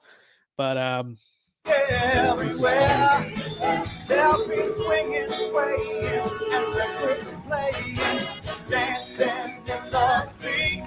Oh, it doesn't matter what you wear, just as long as you are there. So come on, you can literally. You can tell Tucker is like so uncoordinated with this. Like, again, I don't have much to compare it to because I've never seen the show, but I have to imagine they've been like better appearances than him. This is funny. He does. He dances like a Tucker. What a king.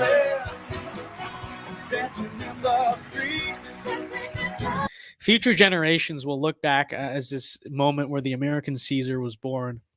Real. The moment he got disqualified from Dancing with the Stars, that was the turning point. That was the turning point for Tucker McNear Carlson, whatever his middle name is, something like that. Oh, don't you know they'll be dancing? Tucker is literally me for real. No, so true. We are all Tucker Carlson. We are. I can't dance either. I can probably dance a little better than Tucker, but I'm not. I can't really dance either. This is true. This is true.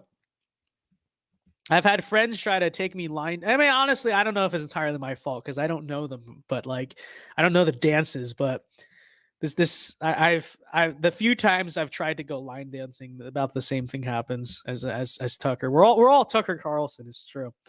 We really are.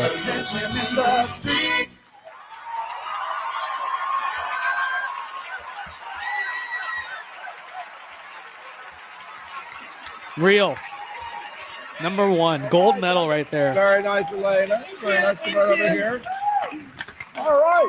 I love the way you built the anticipation. America wondering, is he gonna get up? I can't believe I just did that. You did great. I loved it, actually. Well, you that look was like awesome. you had fun. Carrie Ann, do you agree? I know. Well, I liked it. Tucker just getting felted by his dance partner. The Russian woman, man, they're ruthless. They'll say it like it is. No mercy. You had so much fun. So far, you look like you had the best time on the dance floor, and I love it. That's the best part. But I have to say, it's a dance competition, and you didn't dance for half the number, so I can't really give you a good score on that one. I'm sorry, but I'm glad you had a great time. How dare she? How dare she? Tucker, the best part was the start. The American Caesar was born with her.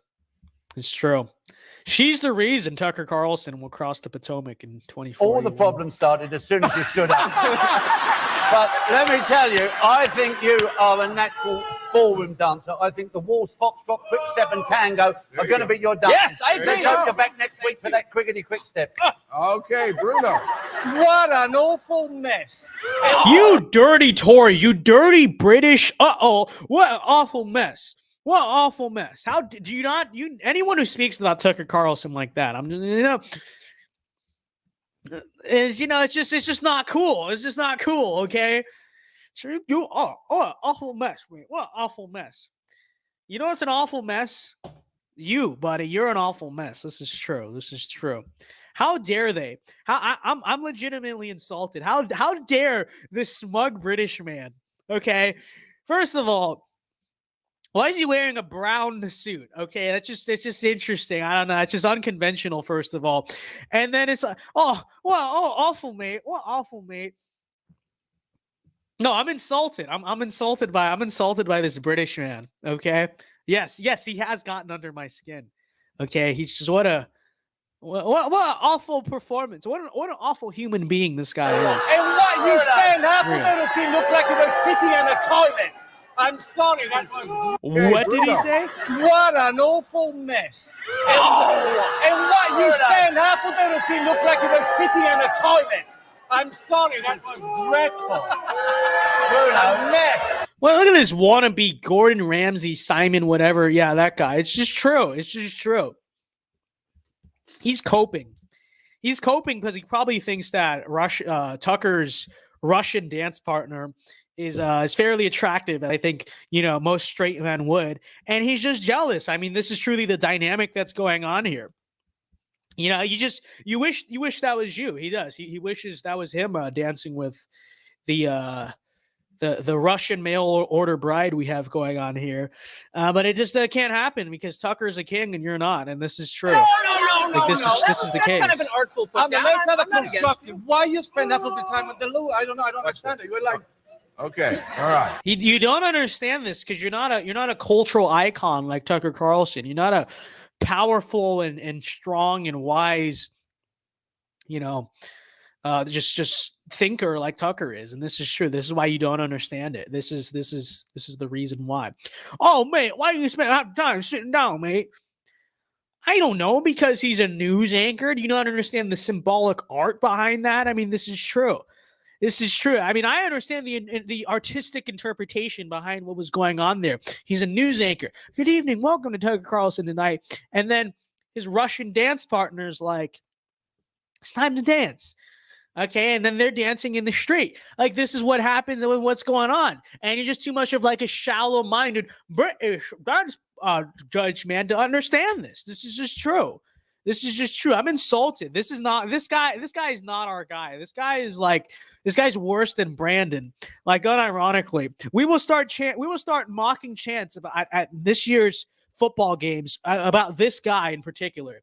Okay, this is true. Why is that? All right. This is a cha-cha-cha. After the break, we'll come back to the sequin crossfire and find out how Tucker and Elena scored with the judges. And then get ready as the star of the Disney Channel movie High School Musical graduates from the classroom to our ballroom. Wow. Live. If Tucker loses to that couple, things will happen.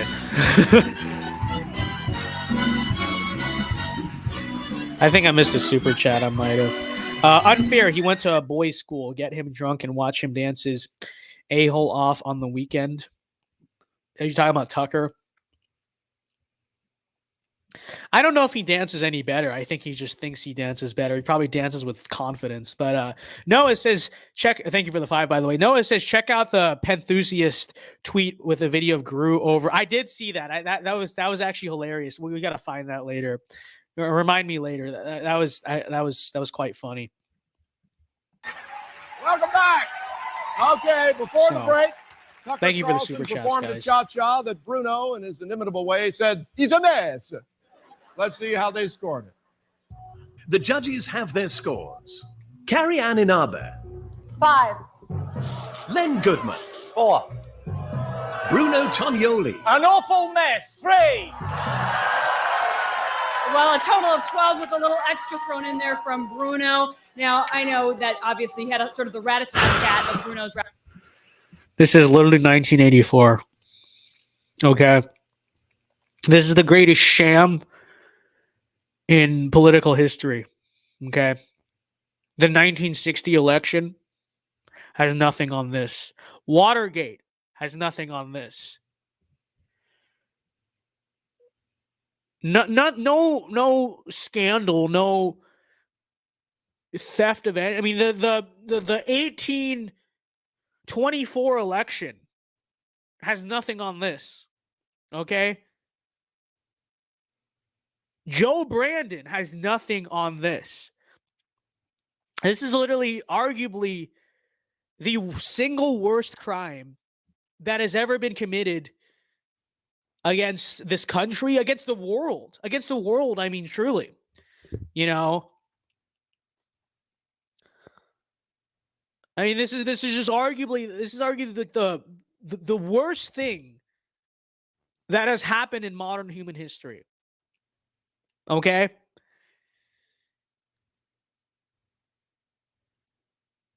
I mean, words cannot comprehend just what has happened here. And for people to laugh it off like a joke, okay? For the British guy to be, I give you a 3. It's just like, you know, there's a great saying, you know, with a great power comes great responsibility. And these judges, you judge just the magnitude of, you know, the importance of, you know, this moment in history. I mean, truly, this is like bigger stakes than like JFK during the Cuban Missile Crisis. And what do? What do? They make a mockery out of it. They just want to felt Tucker Carlson for the sake of felting. This is unforgivable. I mean, this will be remembered by future generations, really, as the moment where we lost our country. I mean, truly. Never forget what they took from him. It's just so true. I mean, you can see it in his eyes. Behind that little fake smile, he's like, how can I ever look in front of my wife and my children ever again after this moment? I mean, this is just true. Rapid fire, but you're used to dangerous war zones, so certainly this has got to be a piece of cake for you. Rattled me more than Hezbollah, honestly. But I enjoyed it much more. And you know what? I'm going to win Bruno over. I mean, it's going to take some time. But I feel like the seeds of affection are there. And once he kind of marinates in me a little bit, we'll be friends. All right, Bruno, turn on. Tucker's coping. I hate to say it, but he is.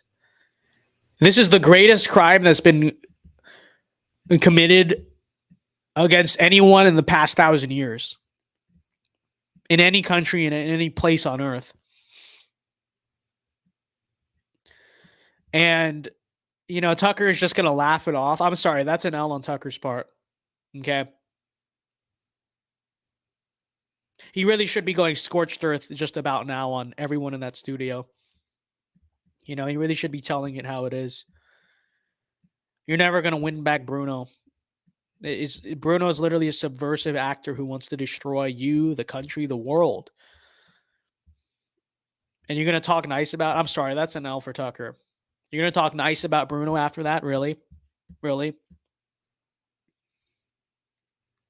But this is the old Tucker. You know, the new Tucker wouldn't have taken this.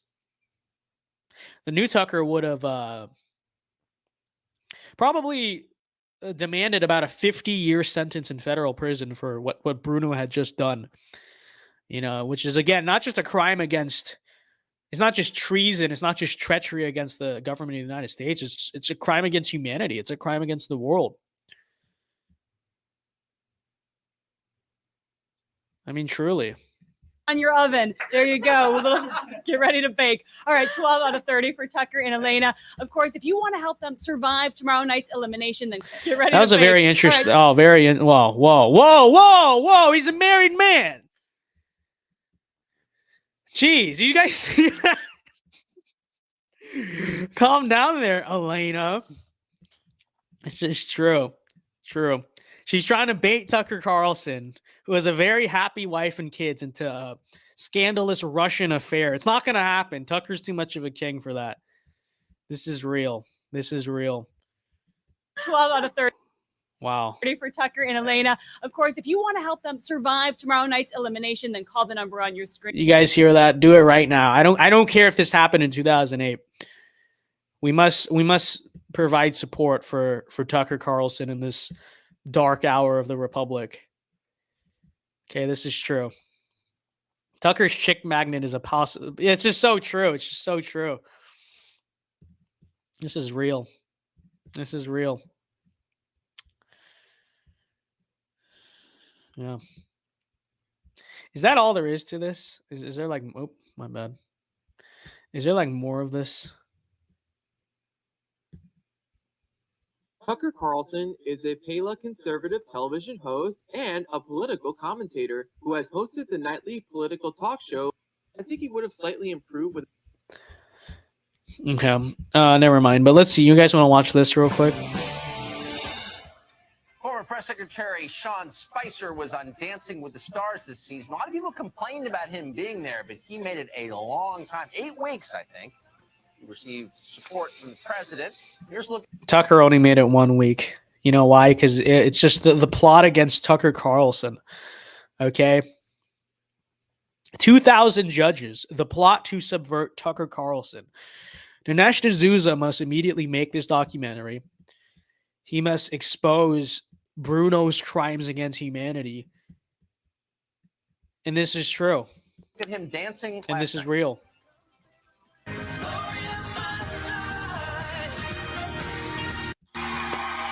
Would.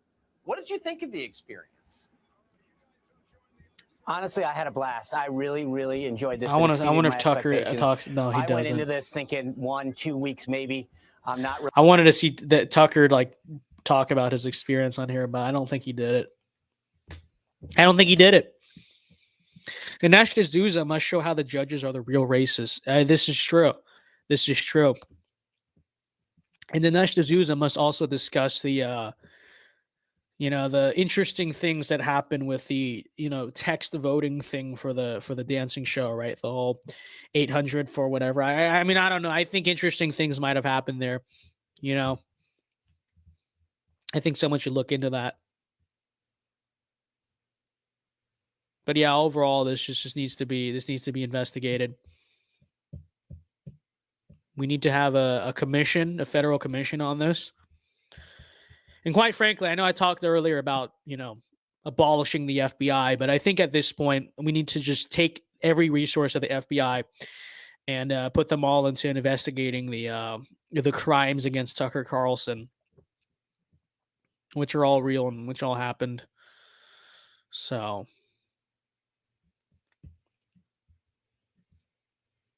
we need the Dow Commission investigating. No, literally, we do. We do. So I'm gonna go to the bathroom real quick. I'll be right back. We'll just play this in the meantime. I don't know. I'll be right back. Former Press Secretary Sean Spicer was on Dancing with the Stars this season. A lot of people complained about him being there, but he made it a long time, 8 weeks, I think. He received support from the president. Here's a look at him dancing last night.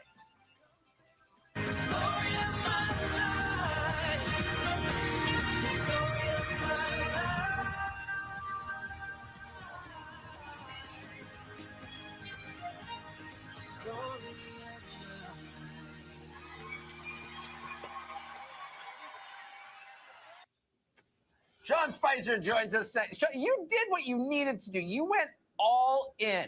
You were a savage. I love that. And you lasted about 5 times as long as anyone predicted that you would. What did you think of the experience? Honestly, I had a blast. I really, really enjoyed this. It exceeded my expectations. I went into this thinking 1-2 weeks maybe. I'm not really good at this, but I'll have fun. I'll learn something. I made it to the quarterfinals of this show. It's unbelievable. And it's because I have have a tremendous returned. amount of support. I thank the President of the United States. I have returned. Jr.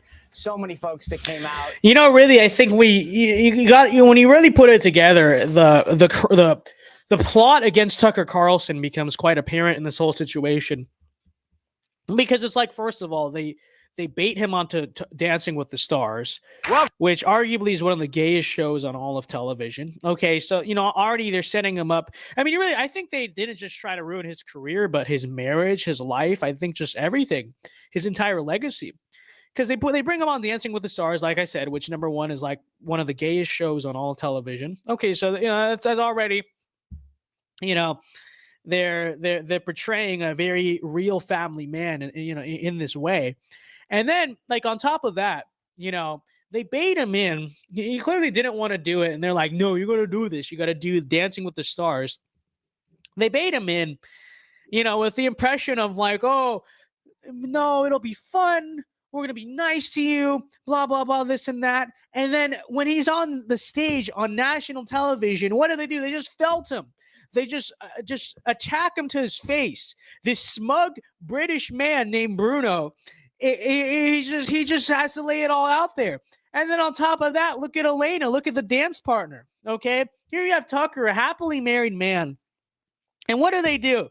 They place having a very good marriage, very good stuff with the children and all that. They place a very attractive Russian woman in front of him. They have her wear basically nothing. They have her talk with a very, admittedly attractive accent or whatever. And, you see what's happening here? So they wanted to destroy Tucker, his career, by felting him in front of everyone with those judges. They tried to destroy his marriage by, trying to make a scandalous Russian affair with this dancer. And they just overall just tried to ruin his life by imagining just the experience this must have been. The plot against Tucker Carlson is just real. It's just real. But what did he do? He overcame it. He overcame it because he's a king, because he's our guy. But it's just true. We need to understand this. The plot against President Trump. What about the plot against Tucker Carlson? I mean, this is all real. This is all real. So Vince is on his tirade. I'm no, the comments don't matter right now. Okay, I'm sorry. I love you guys. But my anger of this situation supersedes the comments right now. Okay, some things need to be said. Tater Putin for 5, thank you very much. He says, but why was Tucker Dancing with the Stars? Don't the American people deserve to know why was there an Italian Brit judging? This is all true. These are relevant questions, and I think we need a federal commission to investigate all of these things, like unironically. Tater, I'm not reading that other super chat. But yeah, thank you for the super chats, guys. So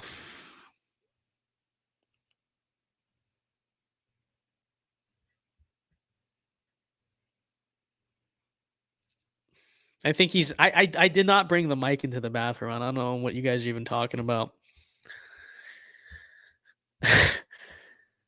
That's not. You literally didn't. You literally didn't. This is lies. These are lies. These are subversive psyops straight from the mouth of Bruno. Literally straight from Bruno himself. Okay. No, 8-9 is the day Bruno tried to psyop me for criticizing him. It's true. It's just like criticizing the regime. You criticize the regime, they throw you in jail. You criticize Bruno, they spread psyops about you. This is real. This is real. So, Dow revisionism. That's your revisionism. This is just true. So,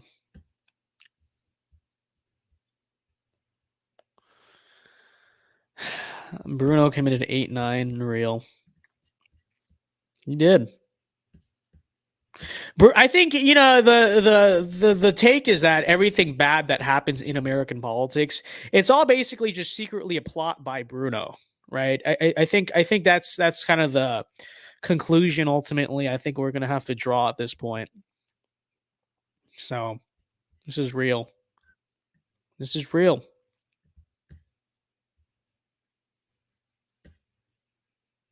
You know. When is Vince going on Dancing with the Stars? You know, after this, I don't know if it's ever going to happen. Truthfully. Because, you know, I saw what they did to Tucker Carlson. How can I trust people like that? I can't. That's the truth. You just can't. So, you know. Listen to Joshua Graham's 45 ASMR. Real. It can't really be a place where people go into big buildings and give away all their money just to watch someone flip paper squares on a table. Real. The language spoken by travelers. This is actually Tucker Carlson after Dancing with the Stars. As you can see, he's bandaged up because he like the felt that he received from that whole situation. I mean, he's literally like he's burned. Like he's literally a burned man. Okay. And you know, he lives in a cave in Zion Canyon, Utah. And you know, he does this in preparation for, you know, the things that will come next. It's just real. Visiting rays when the bombs fell. Over time, two languages blended. I was a translator here. This is Tucker Carlson. This is literally is Tucker Carlson right now.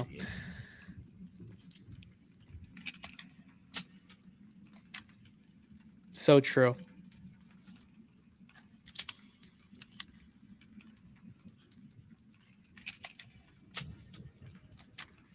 Real. So, Gru CPAC. Yeah, where do we find that? I don't really remember whose like Twitter account that was on. So, whose Twitter? What account did people say that was from? He relives the pain every day when he takes off the bandages. Real, literally.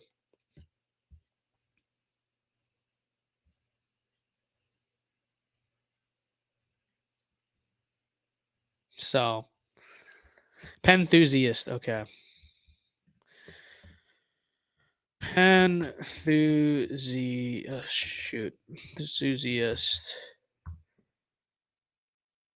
Enthusiast L's. Wow. Future in mind. The globalists, but we have a different future in mind. The globalists This is so can good. all go to hell. I have come to Texas. It's so good. It's just so true. A different future in mind. The globalists can all go to hell. I have come to Texas. It's real. Literally like one of the best memes I think I've seen all year, unironically. So Tater Putin Is Edge posting in the chat. Tater Putin for 5. He says favorite men to live in secluded caves. Number 1, Tucker Carlson. Yeah. Well, I'm not gonna read that on YouTube. Okay. But thank you for the super chat. Oh gosh. Okay. Which season is the most right wing? I say winter because it builds strength. Well, you could also argue winter is very left wing because it's just miserable. And things that are left wing are miserable, but I don't know. Vince lives in a secluded cave. No, unironically, I live in like the limestone deposits in like the swamps of Florida. That's actually where I live.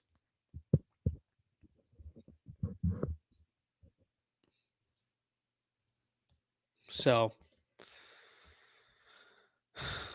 spring is right wing. Actually is, like, unironically. Like it's the month of new life, right? It's the month of revival. So this is true.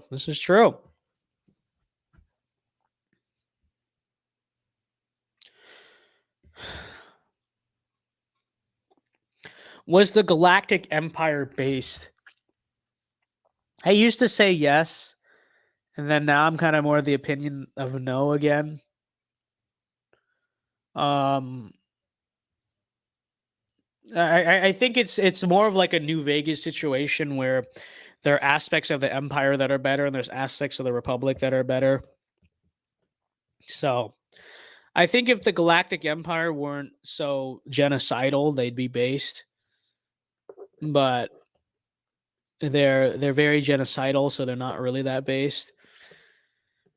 But it is admirable how they just get stuff done. So that's my take on the Empire. Mr. House any day is best. No, real. We are Mr. House conservatives. This is true. The Separatist was the most based. Kind of. I don't know.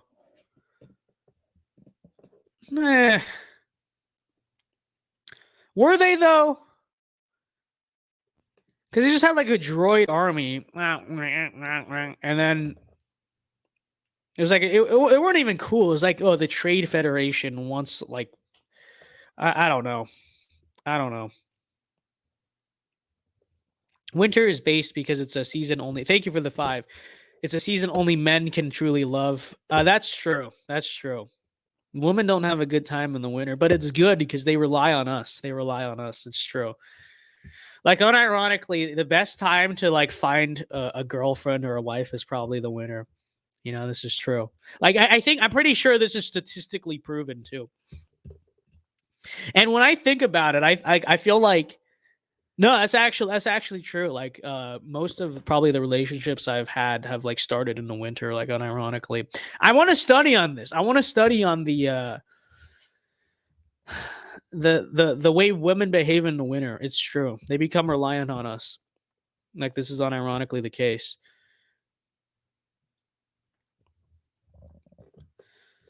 So, Hallmark movie moment. No, real.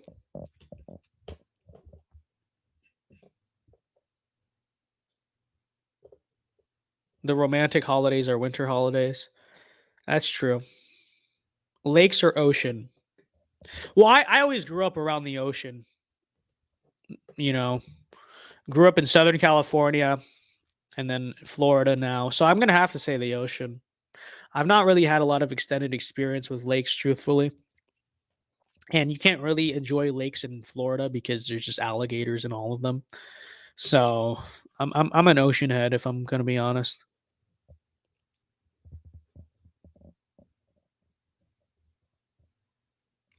So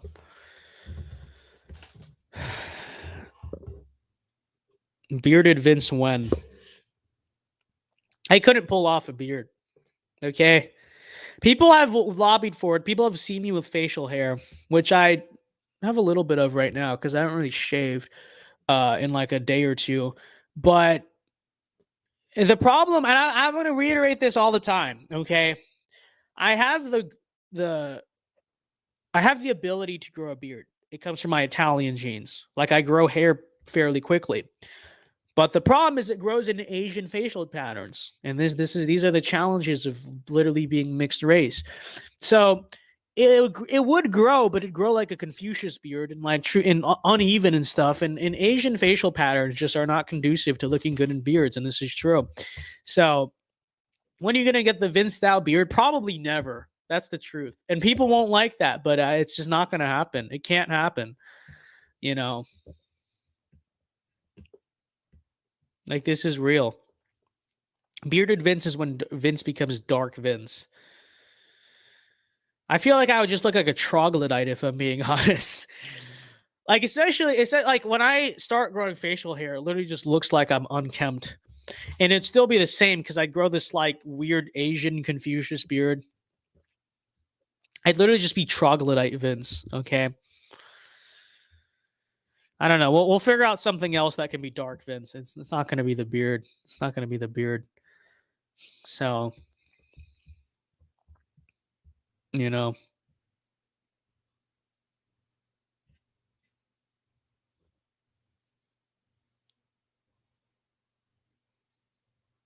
Mustache. I would... I guess it's technically trad, but like mustaches are not exactly in style, folks. Okay, and honestly, I've never really found them all that stylish. How about you just enjoy Vince Dow the way he is? Okay, this is just true. This is just true. Not really a facial. I'm not really one for facial hair, truthfully. Okay, like white guys look good with facial hair. Asians don't. This is true.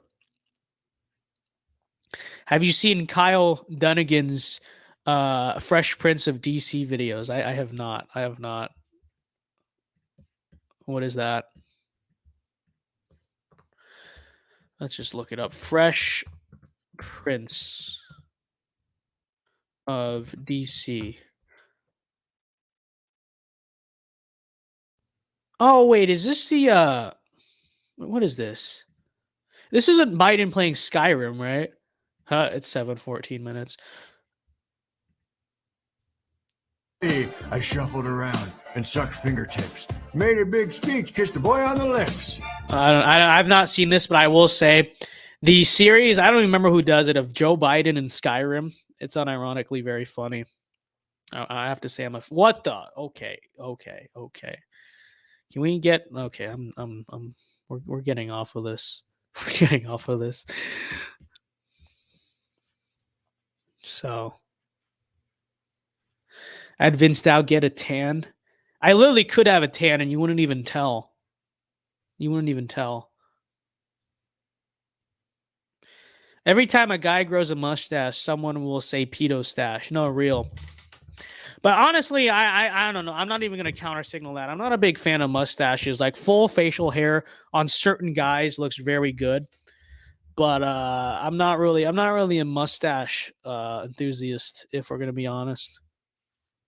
So real.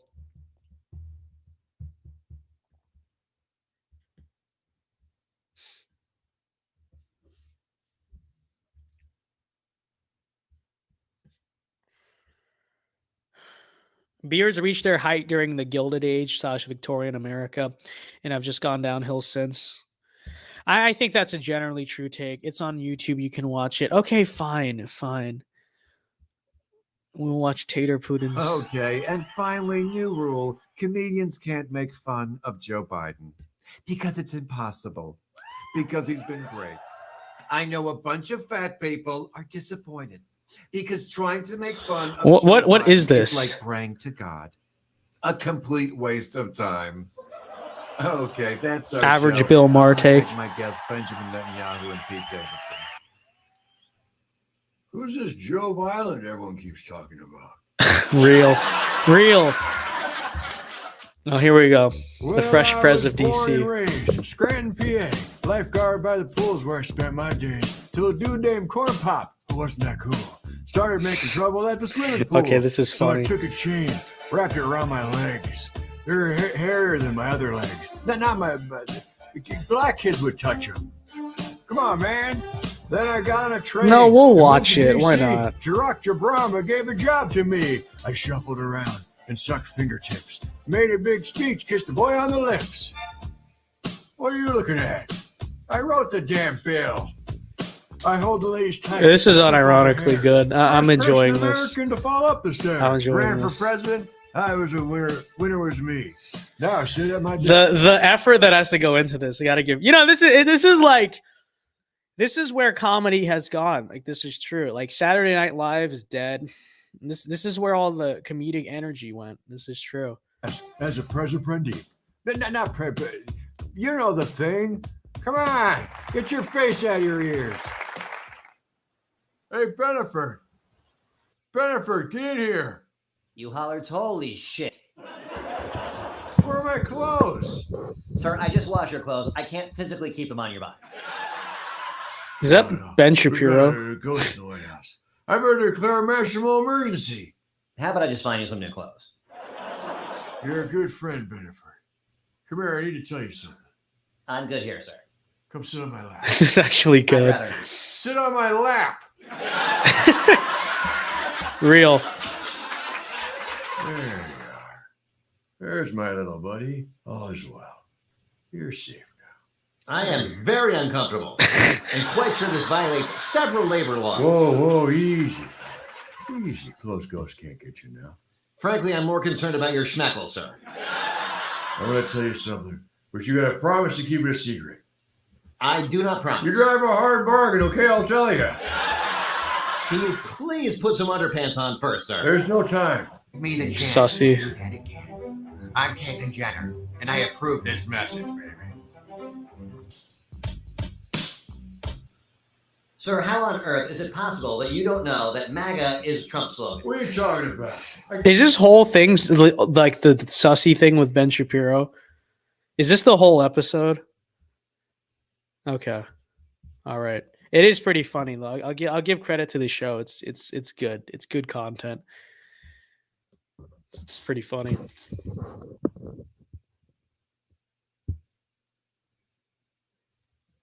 So, is that Lee Corso or Joe Biden? Real.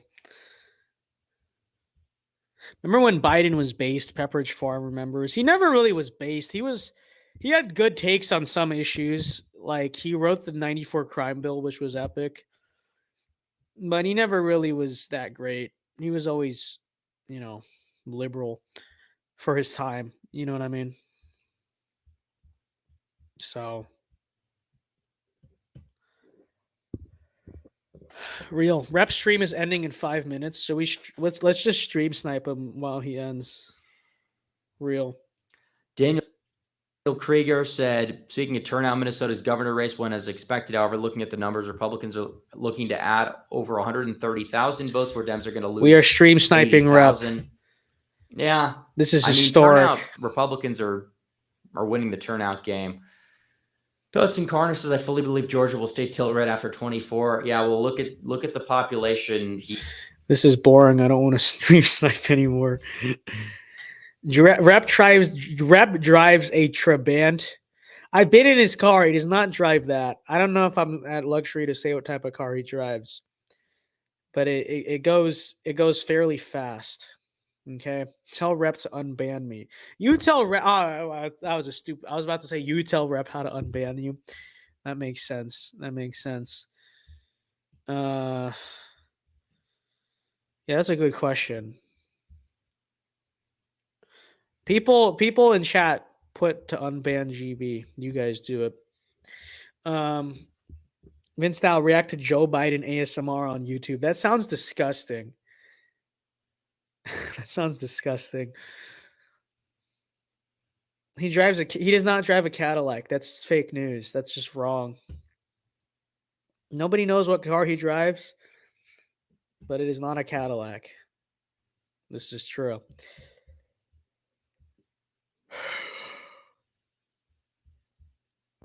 So I've started a movement. Freedom for Caesar GB. Real. So anyways.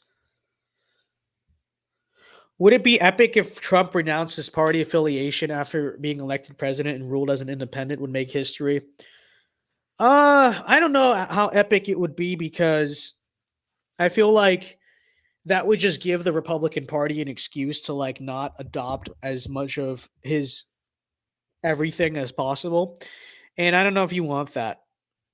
I think you want the future Republican Party to be as influenced by Trump as possible. And I think in order to do that, it's a pretty strong case to be made that's easier done with Trump still in the party. So when will you, Doyle, and Rep make a weekly wire? This needs to happen. I don't know. The AMV boys, Red Eagle, John Doyle. We gotta make a network, but truthfully, I don't. Some investor, some rich investor needs to make this happen. Okay, you need to build us the network, and we will make it successful. This is real.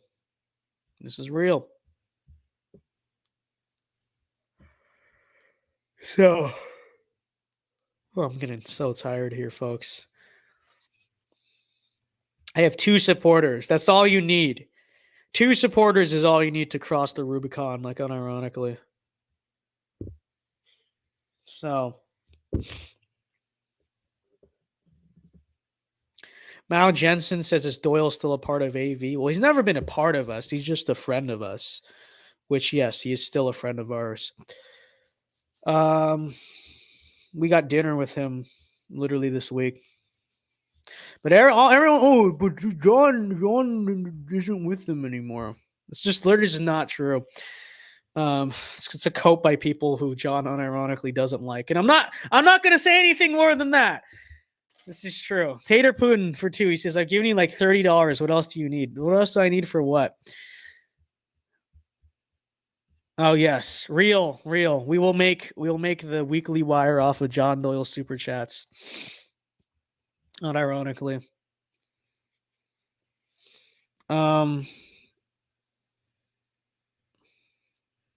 Who's the guy with the long hair in the photo?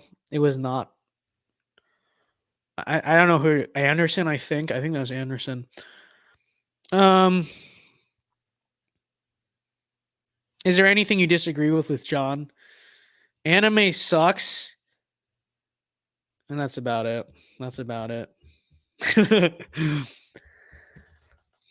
So, Vince, will AMV ever do YouTube ads? Well, yeah, like eventually. It will come. Trust the plan. One day.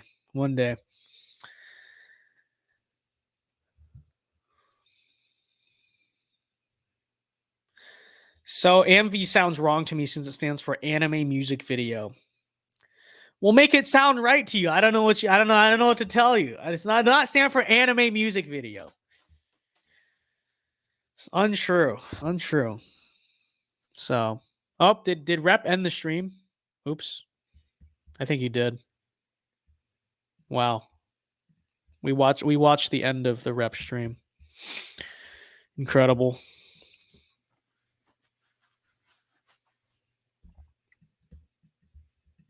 So, I thought American Nationalist Union sounded good. ANU. Dude, it does sound good. But you know exactly what that sounds like, okay? Like imagine you know what imagine reaching out to a politician and being like, "Do you want to speak for the American Nationalist Union?"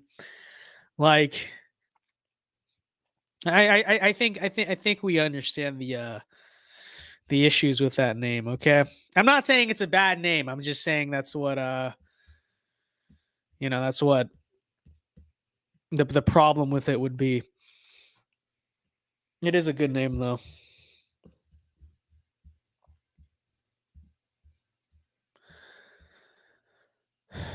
So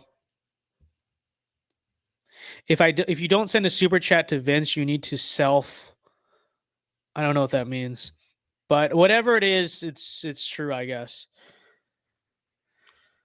Yeah, we got Arnie. Yo, we got Arnie in chat. We love Arnie. Arnie's a king. What's your opinion on the economic philosophy of distributism, a third way between capitalism and socialism? I generally view distributism as like kind of a LARP, if I'm being honest. Like, you know, there's a lot to it that arguably makes a lot of sense. But I don't know. I honestly don't think very complexly anymore about economic philosophy or theory. You know, I'm more of just an economic pragmatist. You take the market economy and make it work best for people and for your country and for communities. And I don't think much deeply beyond that, if I'm being honest. I think for a while, I think there's an arc where, you know, when you first are into like the populism stuff, these are questions you think about a lot. As you grow high, as you like grow more into it, you realize, like, you know, just be common sense. Just do the things that work on the economic front. The real battle we need to be fighting is literally, you know, in our culture and in the soul of our country. So I don't know. I think, like I said, I think just take capitalism, make it pragmatic, make it work for families, destroy mega corporations. I don't think much more economically complicated than that, if I'm being realistic. Seriously, if you don't send a super chat to Vince, don't whine about not having players in the game. Tater Putin, Dark Tater. Just going off. Wow, incredible. Dark Tater, let's go. Thank you for the 5. Jinstao nationalism greater than Vinstao nationalism. They're the same thing. Do you not understand? Do you not understand this? They're the same thing. But this is true. This is true. I have a video. Of me winning like $42 on the Jinstao machine. I'm going to post it for the members tomorrow. Okay. Brian Lewis has to send it to me. But this is true. This is true. We drove all the way to Oklahoma just to see the Jinstao machine. And we literally won $42 on it. This is true. And literally everyone that was around me won money on the Jinstao machine. Okay.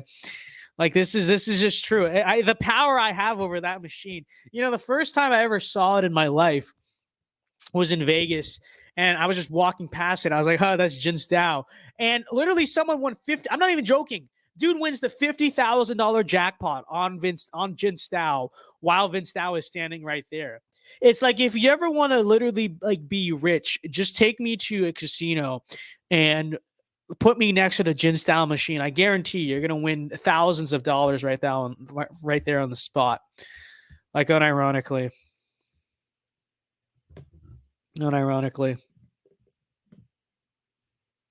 Great work, Tater. Another elitist that thinks that if you don't pay to play, you shouldn't have a voice.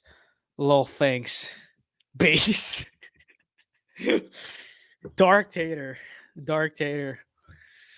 Let them eat their cake. Tater Putin, 2022. Okay. No, we love our non-super chatters too. We love all the support. What are some cartoons you grew up watching? Looney Tunes, Family Guy, South Park, and that's about it. Tom and Jerry. Is there anything else? That's really all I watched. I watched a little bit of Pink Panther. That was it. That's what I watched growing up. I didn't like new things, so kind of stuck with those cartoons. I discovered by looking up Jinstao that there is an abnormally large community of people that watch slot machines on YouTube. Why would anyone watch a slot machine? That's like weird.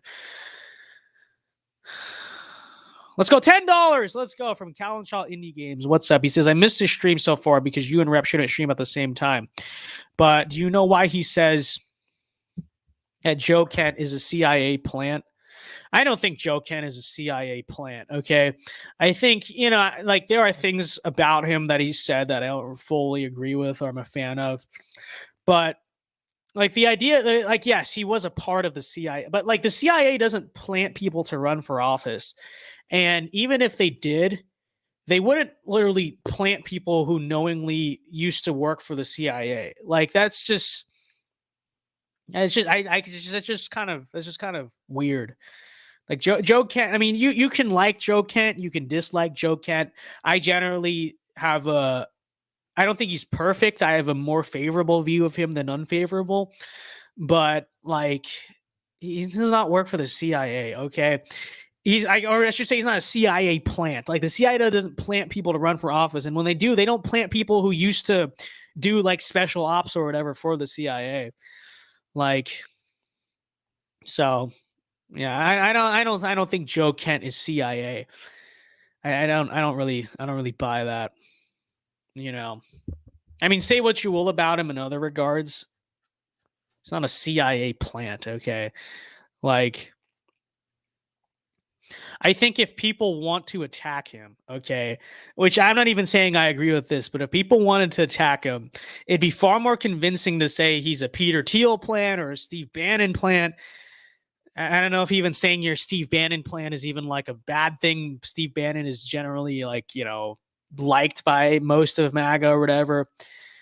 But I don't like, does anyone really believe that the CIA planted him to run for office? And if they did, why would they plant someone who literally openly says he used to do like special ops or whatever for the CIA? Like that's just dumb. Yeah, I know exactly. CIA running an openly undercover agent. Yeah, it just doesn't make sense. It just doesn't make sense. I think Joe Kent is the best person running in that district. Yes, he is. And I'm tired of like pretending like I'm supposed to hate the guy because of my internet drama. Like, do I think he's the best candidate running in America? No, but he's one of the furthest right candidates running in America. That's true. He's going to be a good congressman. I don't know if will he be a great congressman? That waits to be seen. He's going to be a good congressman for sure. And he replaced literally an impeachment Republican. Like, well, it's of all the impeachment Republicans getting replaced, it's one of probably the better upgrades that we've seen. I don't think he's a CIA plant. Okay. All right. So I don't know. Whatever happens, what happens, I like Joe Kent generally. Like I say, he's not my favorite candidate in the whole cycle. But the idea we're supposed to hate this guy because of whatever internet drama, I think is just kind of stupid. Him being in the CIA is sus, but let's just see what happens. I mean, it's fair to say that you're suspicious of it. I mean, I think that's valid. I don't think it's disqualifying. Because, in some ways you could argue, well, he comes from that apparatus, but he's trying to like fix it. He's kind of like Donald Trump coming from like the billionaire world, right? I'm not saying that is what it is, but it's another thing you could say in his defense. I'm not saying it's not something you shouldn't be suspicious of, but like the idea, oh, he's running right now as a CIA plant. Nobody believes this. Okay, nobody actually like believes this. It's just like a mud-flinging thing that people who don't like him want to do. I mean, that's true. That's the case. And I mean, yeah, if it means anything, okay, Paul Gosar supports Joe Kent, Anthony Sabatini supports Joe Kent. I mean, I know the Trump endorsement doesn't mean a whole lot necessarily, but Donald Trump supports Joe Kent. Tucker Carlson supports Joe Kent. Like, I think it should count. I mean, I understand, okay, not trusting him because of this or that, but I think you know, if all of the people that we generally do trust are his biggest backers, maybe that should calm some nerves about the CIA stuff or the, you know, this or that, him being wishy-washy on issues. You know, I don't view Joe Kent as like the enemy. Okay. People can get mad at me for saying that. I think it's a good thing that he won, you know. And I criticized him a little bit before for like some of the stuff he said. Even then I said it's not disqualifying. I just disagree with him on it. You know what I mean? But you know, frankly, the idea, oh, you have to hate this guy because this or that, I just don't think is true. You know?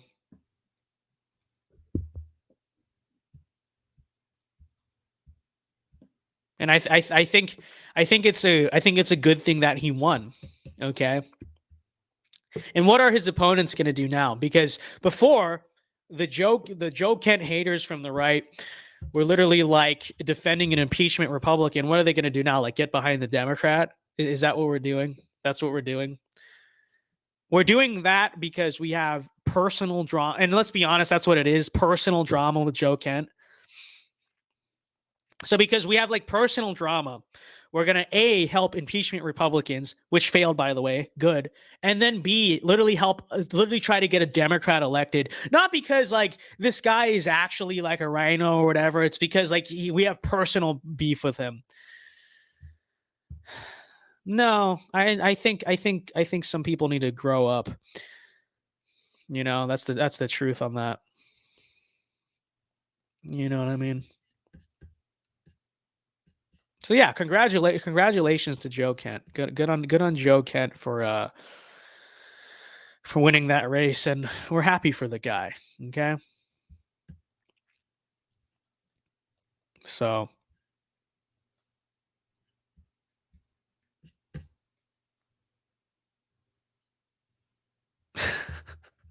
Rowley says, got to meet a half-drunk Anthony Sabatini at Yale's conference the other day. It was awesome. He was not half-drunk. That's a psyop, but he is a king. We love Anthony Sabatini. What an epic guy. Literally our guy.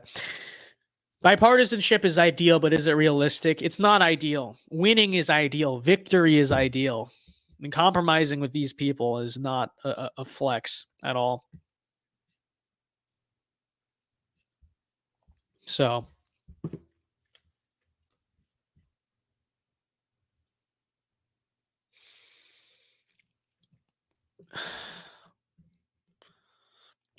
react to Stacey Abrams on Star Trek so we can joke about it. Why? Stacey Abrams was on Star Trek. Is this going to be a joke?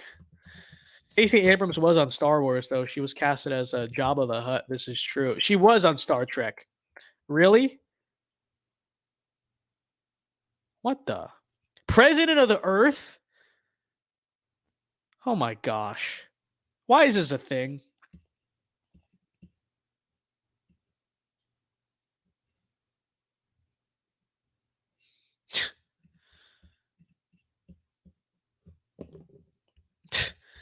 Ridiculous. Sectors, planets, and families divided. So much uncertainty and disconnection. But the burn and the DMA. Here she comes.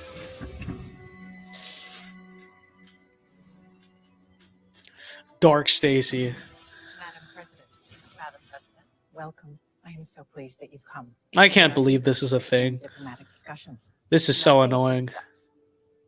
United Earth is ready right now. But you know what? Star Trek has always been cringe. I'm sorry. If you people who actually like Star Trek before this, it's a dorky show. To rejoin the Let's be real. Captain, may I have a word? Of course. The chat is just felting me right now.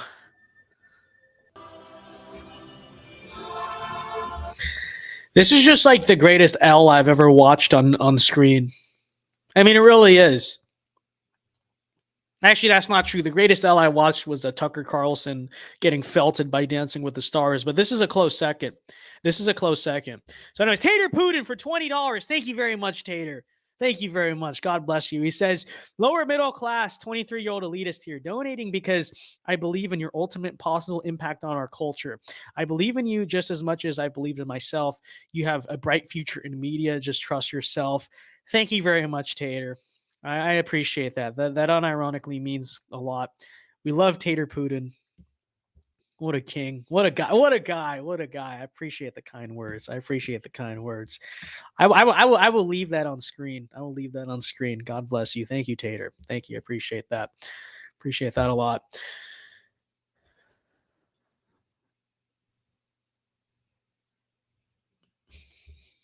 So, Star Trek did used to have communists such as Whoopi Goldberg and George Takei. Okay, I hate to throw family under the bus. I'm not going to name him, obviously. But this is just true. He's kind of like a meme in my family. I have this one uncle, okay?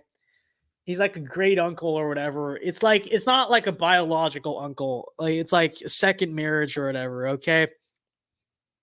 And this dude is unironically like a communist, okay?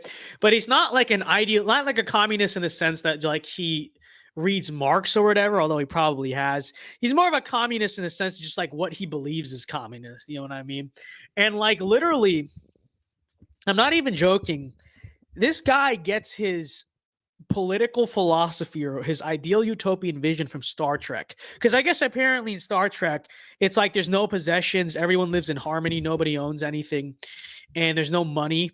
And literally, like he unironically is like, bro, what if the Earth was like that? And this is true. This is true. He's believed this for like several years now, and it's just a meme, honestly. Yeah, he unironically gets his philosophy from Star Trek.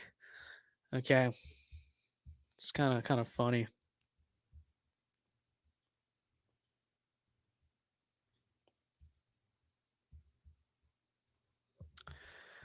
John Lennon and his consequences. No, unironically, the worst thing to come out of Star Trek wasn't Whoopi or that other person. It's Will Wheaton. Will Wheaton. Will Wheaton. Real. So, what's your opinion on General MacArthur? From what I understand, he was. You know what? I'm not actually the biggest MacArthur fan because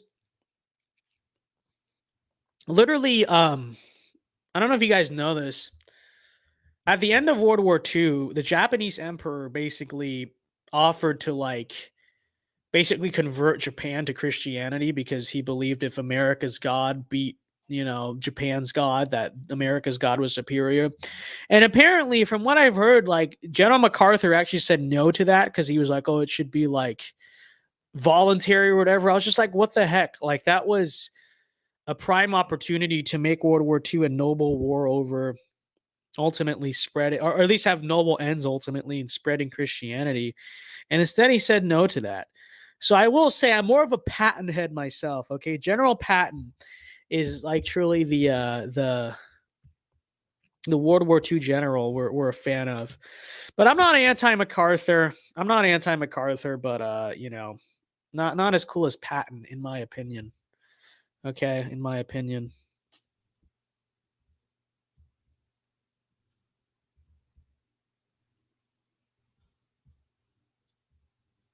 So, commies always compare reality to cartoons and superhero movies.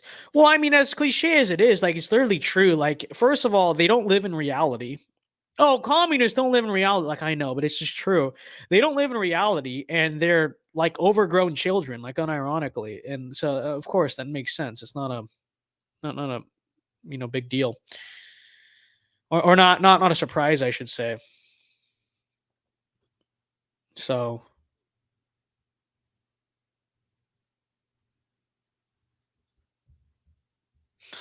like MacArthur and Patton, though I would admit Patton is the greater of the two. That's why the deep state took Patton out. No, unironically, George S. Patton was literally, imagine if a world where Patton like lives and becomes president instead of Eisenhower. Eisenhower wasn't the worst president, but imagine a President Patton. It would literally be so over for the communists. We would win our civilization. So.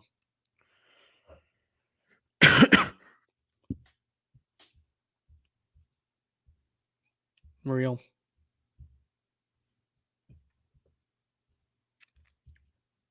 The National Republican says Vince Dow. So why did APU merge with the Bull Moose Project? Because it was literally just best for everyone involved. So basically, the context is like APU for the few months before that happened was operating as a 501c4, right? So we did like both political action stuff, legislative stuff, as well as like the educational stuff, the media stuff. Now, you guys obviously know us for our media, our educational stuff, our more core nonprofit stuff. Behind the scenes, we were working with legislation, obviously, like we endorse candidates and all of that. Now, the thing is that it was never really our biggest strength, you could say, right? Because what fundamentally always has been APU, we're content creators, we're orators, we're commentators. We have a strong network of people who can do that. We don't have like the strongest people to do political activism, political action and stuff like that. Bull Moose Project does, like, that's their thing. But what they lack is media people, educational people. They lack their C3 people. And so, the context behind the merger, it's not really a merger, but I will call it a merger. The context behind why now we operate out of the Bull Moose Foundation is precisely so that, we passed off our legislative stuff to people who can be more effective at it, right? Which, it's just called putting ego aside and just doing what's best for the country and the movement. So we passed that off to them. And, behind the scenes, they basically do a lot with, the legal stuff and the administrative stuff and and then so that way we can basically just focus on what we're best at and what we're good at. So it really is like a merger of practicality, you could say. And so that's what happened. That's why that happened. So really, what it ultimately is like the perfect merger and consolidation of resources to make both ends of the operation more powerful, if that makes sense. So Caesar GB says, so they're actually pretty base then. Yes, they are. Okay. They've been dragged through the mud by some people, mostly bad actors. Yeah, no, they're literally working on getting our candidates elected to office, which and that's actually the whole point behind BMP is, they are training a next generation of candidates on, the behalf of our movement. And so that's what they do. So basically, we gave up our political action stuff and sent over some of our people over there, by the way, so that they can focus on that. We can focus on our thing, which is pushing the Overton window, moving the culture. And yeah, it's a great fitting of the puzzle pieces, right? So that's what happens. What was the Bull Moose Project? The Bull Moose Project is a 501c4. They also run a 527, which is a PAC. But the 501c4 is basically meant to train and basically build up and help elect, America First candidates, specifically like young America First candidates. So basically the grassroots push to get our people into office and obviously aid and help the people that are already in office. The 527 just does PAC work, just, gives money and contributions to candidates. So yeah.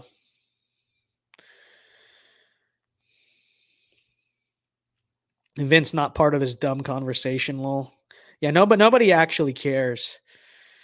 But wanted to explain it since some people are probably curious. Oh yeah. It's going to be best for both people involved, both parties involved. And when you see how powerful the operation grows as a result, we will be vindicated on this question. This is true. So, thoughts on Young Americans for Liberty? I think they generally actually do very good work when it comes to like state politics. Like they're very involved with getting like much stronger conservatives elected to like state house and stuff like that, and doing that work and legislation and all that at the state level. So I'll give them credit for that. They are good at that, and I'm not going to counter signal their operation on there because I think they do a very good job. But at the same time, okay, you know, just the stuff they push ideologically, yeah, I can't say I'm the biggest fan all the time, okay? But I'll give them their credit for what they do good, okay? But it's like at the same time, you know, they basically take a lot of like undecided conservatives, and you know what Yao will do a lot is they like table at specifically conservative conferences, CPAC, Turning Point, whatever. They're very heavy at these places, and they basically use them to table and like recruit to Yao. And it's like, dude, you're literally trying to groom libertarians out of conservatives. Like, stop this, get your own, you know.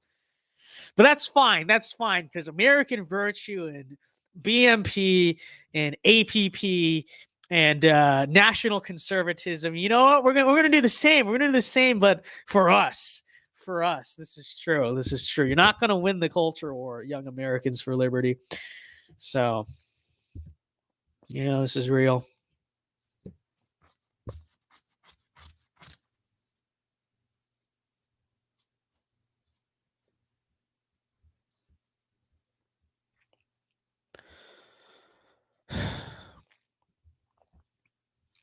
Hey, Vince, do you have any speeches or books you would recommend? I don't know where you're asking from on the books front. Like, I don't know if you want me to recommend you like Beautiful Losers by Sam Francis or whatever, or like, I don't know, more esoteric things. On the speeches front, for, I think, Vodi Bakum, who I believe his name I'm saying right. Any of his sermons are fantastic. I think he's very good. What other speeches can I think are just like very good? Tucker Carlson has, if you've never seen Tucker Carlson actually give speeches, actually his speech at 2020 SAS for Turning Point, very good speech. I heard it in person, and actually it arguably changed my life in a lot of ways, like unironically. Speeches. Pat Buchanan's Culture War speech at 1992, very good. Michael Knowles, unironically, has a few good lecture speeches. I don't know. Well, lots of good speeches in existence. Trump Mount Rushmore 2020 speech, yes. So,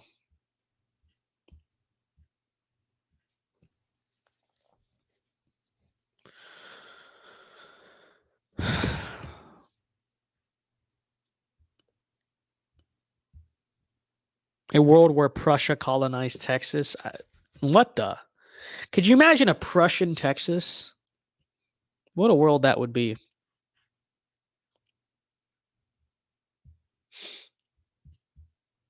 So it looks like DeSantis appointed a new DA. He's going to be making some changes. Have to watch for that. Could be great meme-making material. Yeah, that was an epic move by DeSantis. We love that. What is your thoughts on Dr. Steve Turley? I'm not really that familiar with him, but he always likes the American Virtue tweets. So we love Dr. Steve Turley. Okay, any fan of AMV I'm a fan of them. So we love Dr. Steve. I don't know anything about him. I just know I always get notifications liked, retweeted by Dr. Steve Turley. So what a king, what a guy.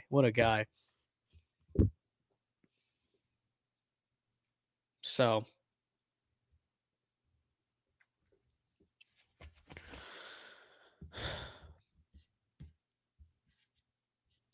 what should we do for the last?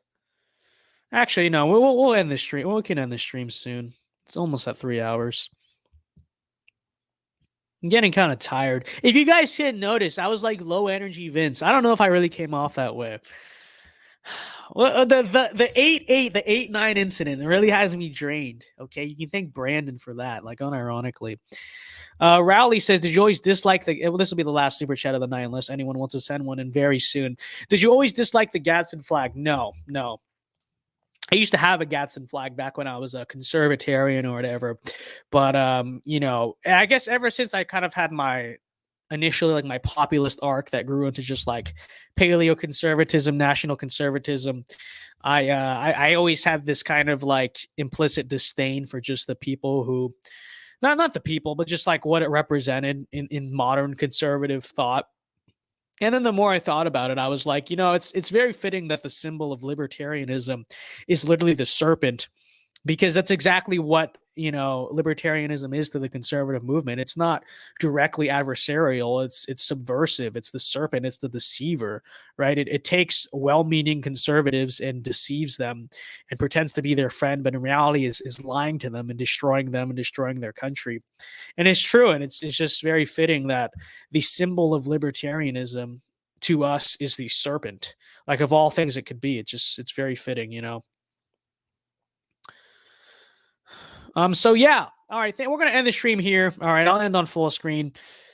Thank you very much for watching, everyone. It was a great stream. Great to be back in the great state of Florida. Objectively better than Texas. I'm sorry, I got to say it. Sorry to our Texans. Been to Texas a lot of times. I just have to say overall, I like this place more. It's true. Down in sweet Florida. Let's go. But yeah. Thank you very much for watching. Have a blessed night. Have a blessed week. I'll see you guys probably tomorrow or very soon with some videos and some more streams. We got last minute super chats. Never mind. Tater Putin, he sends for $2. He says boobs. Okay. Anyways, but he also said, Calvin Shaw sent in $10. He said, maybe this is the last super chat. Have you ever done a president's tier list? I should just search, but I'll pay you instead. Thank you very much for the 10. I have not because there's just so many like 19th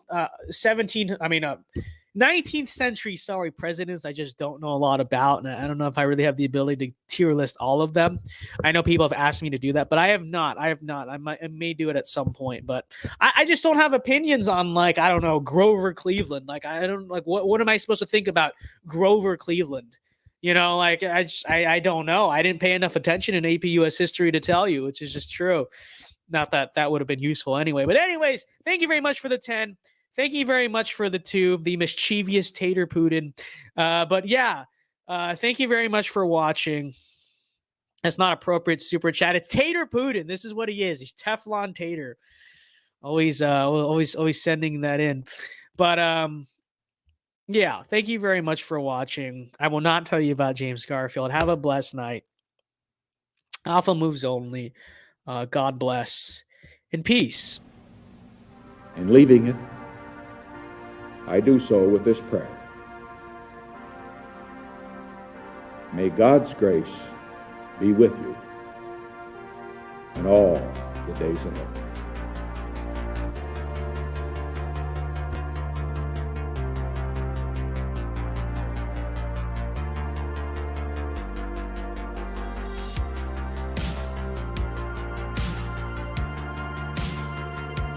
And it's easy to be discouraged right now, but it won't defeat God's church. Be encouraged. There are thousands of prophets who have not bowed the knee to Baal. And be encouraged. At the end of the day, the bride of Christ will be defended. She will be protected. She will be preserved. And she will be restored, redeemed, and rescued by her Savior. Amen.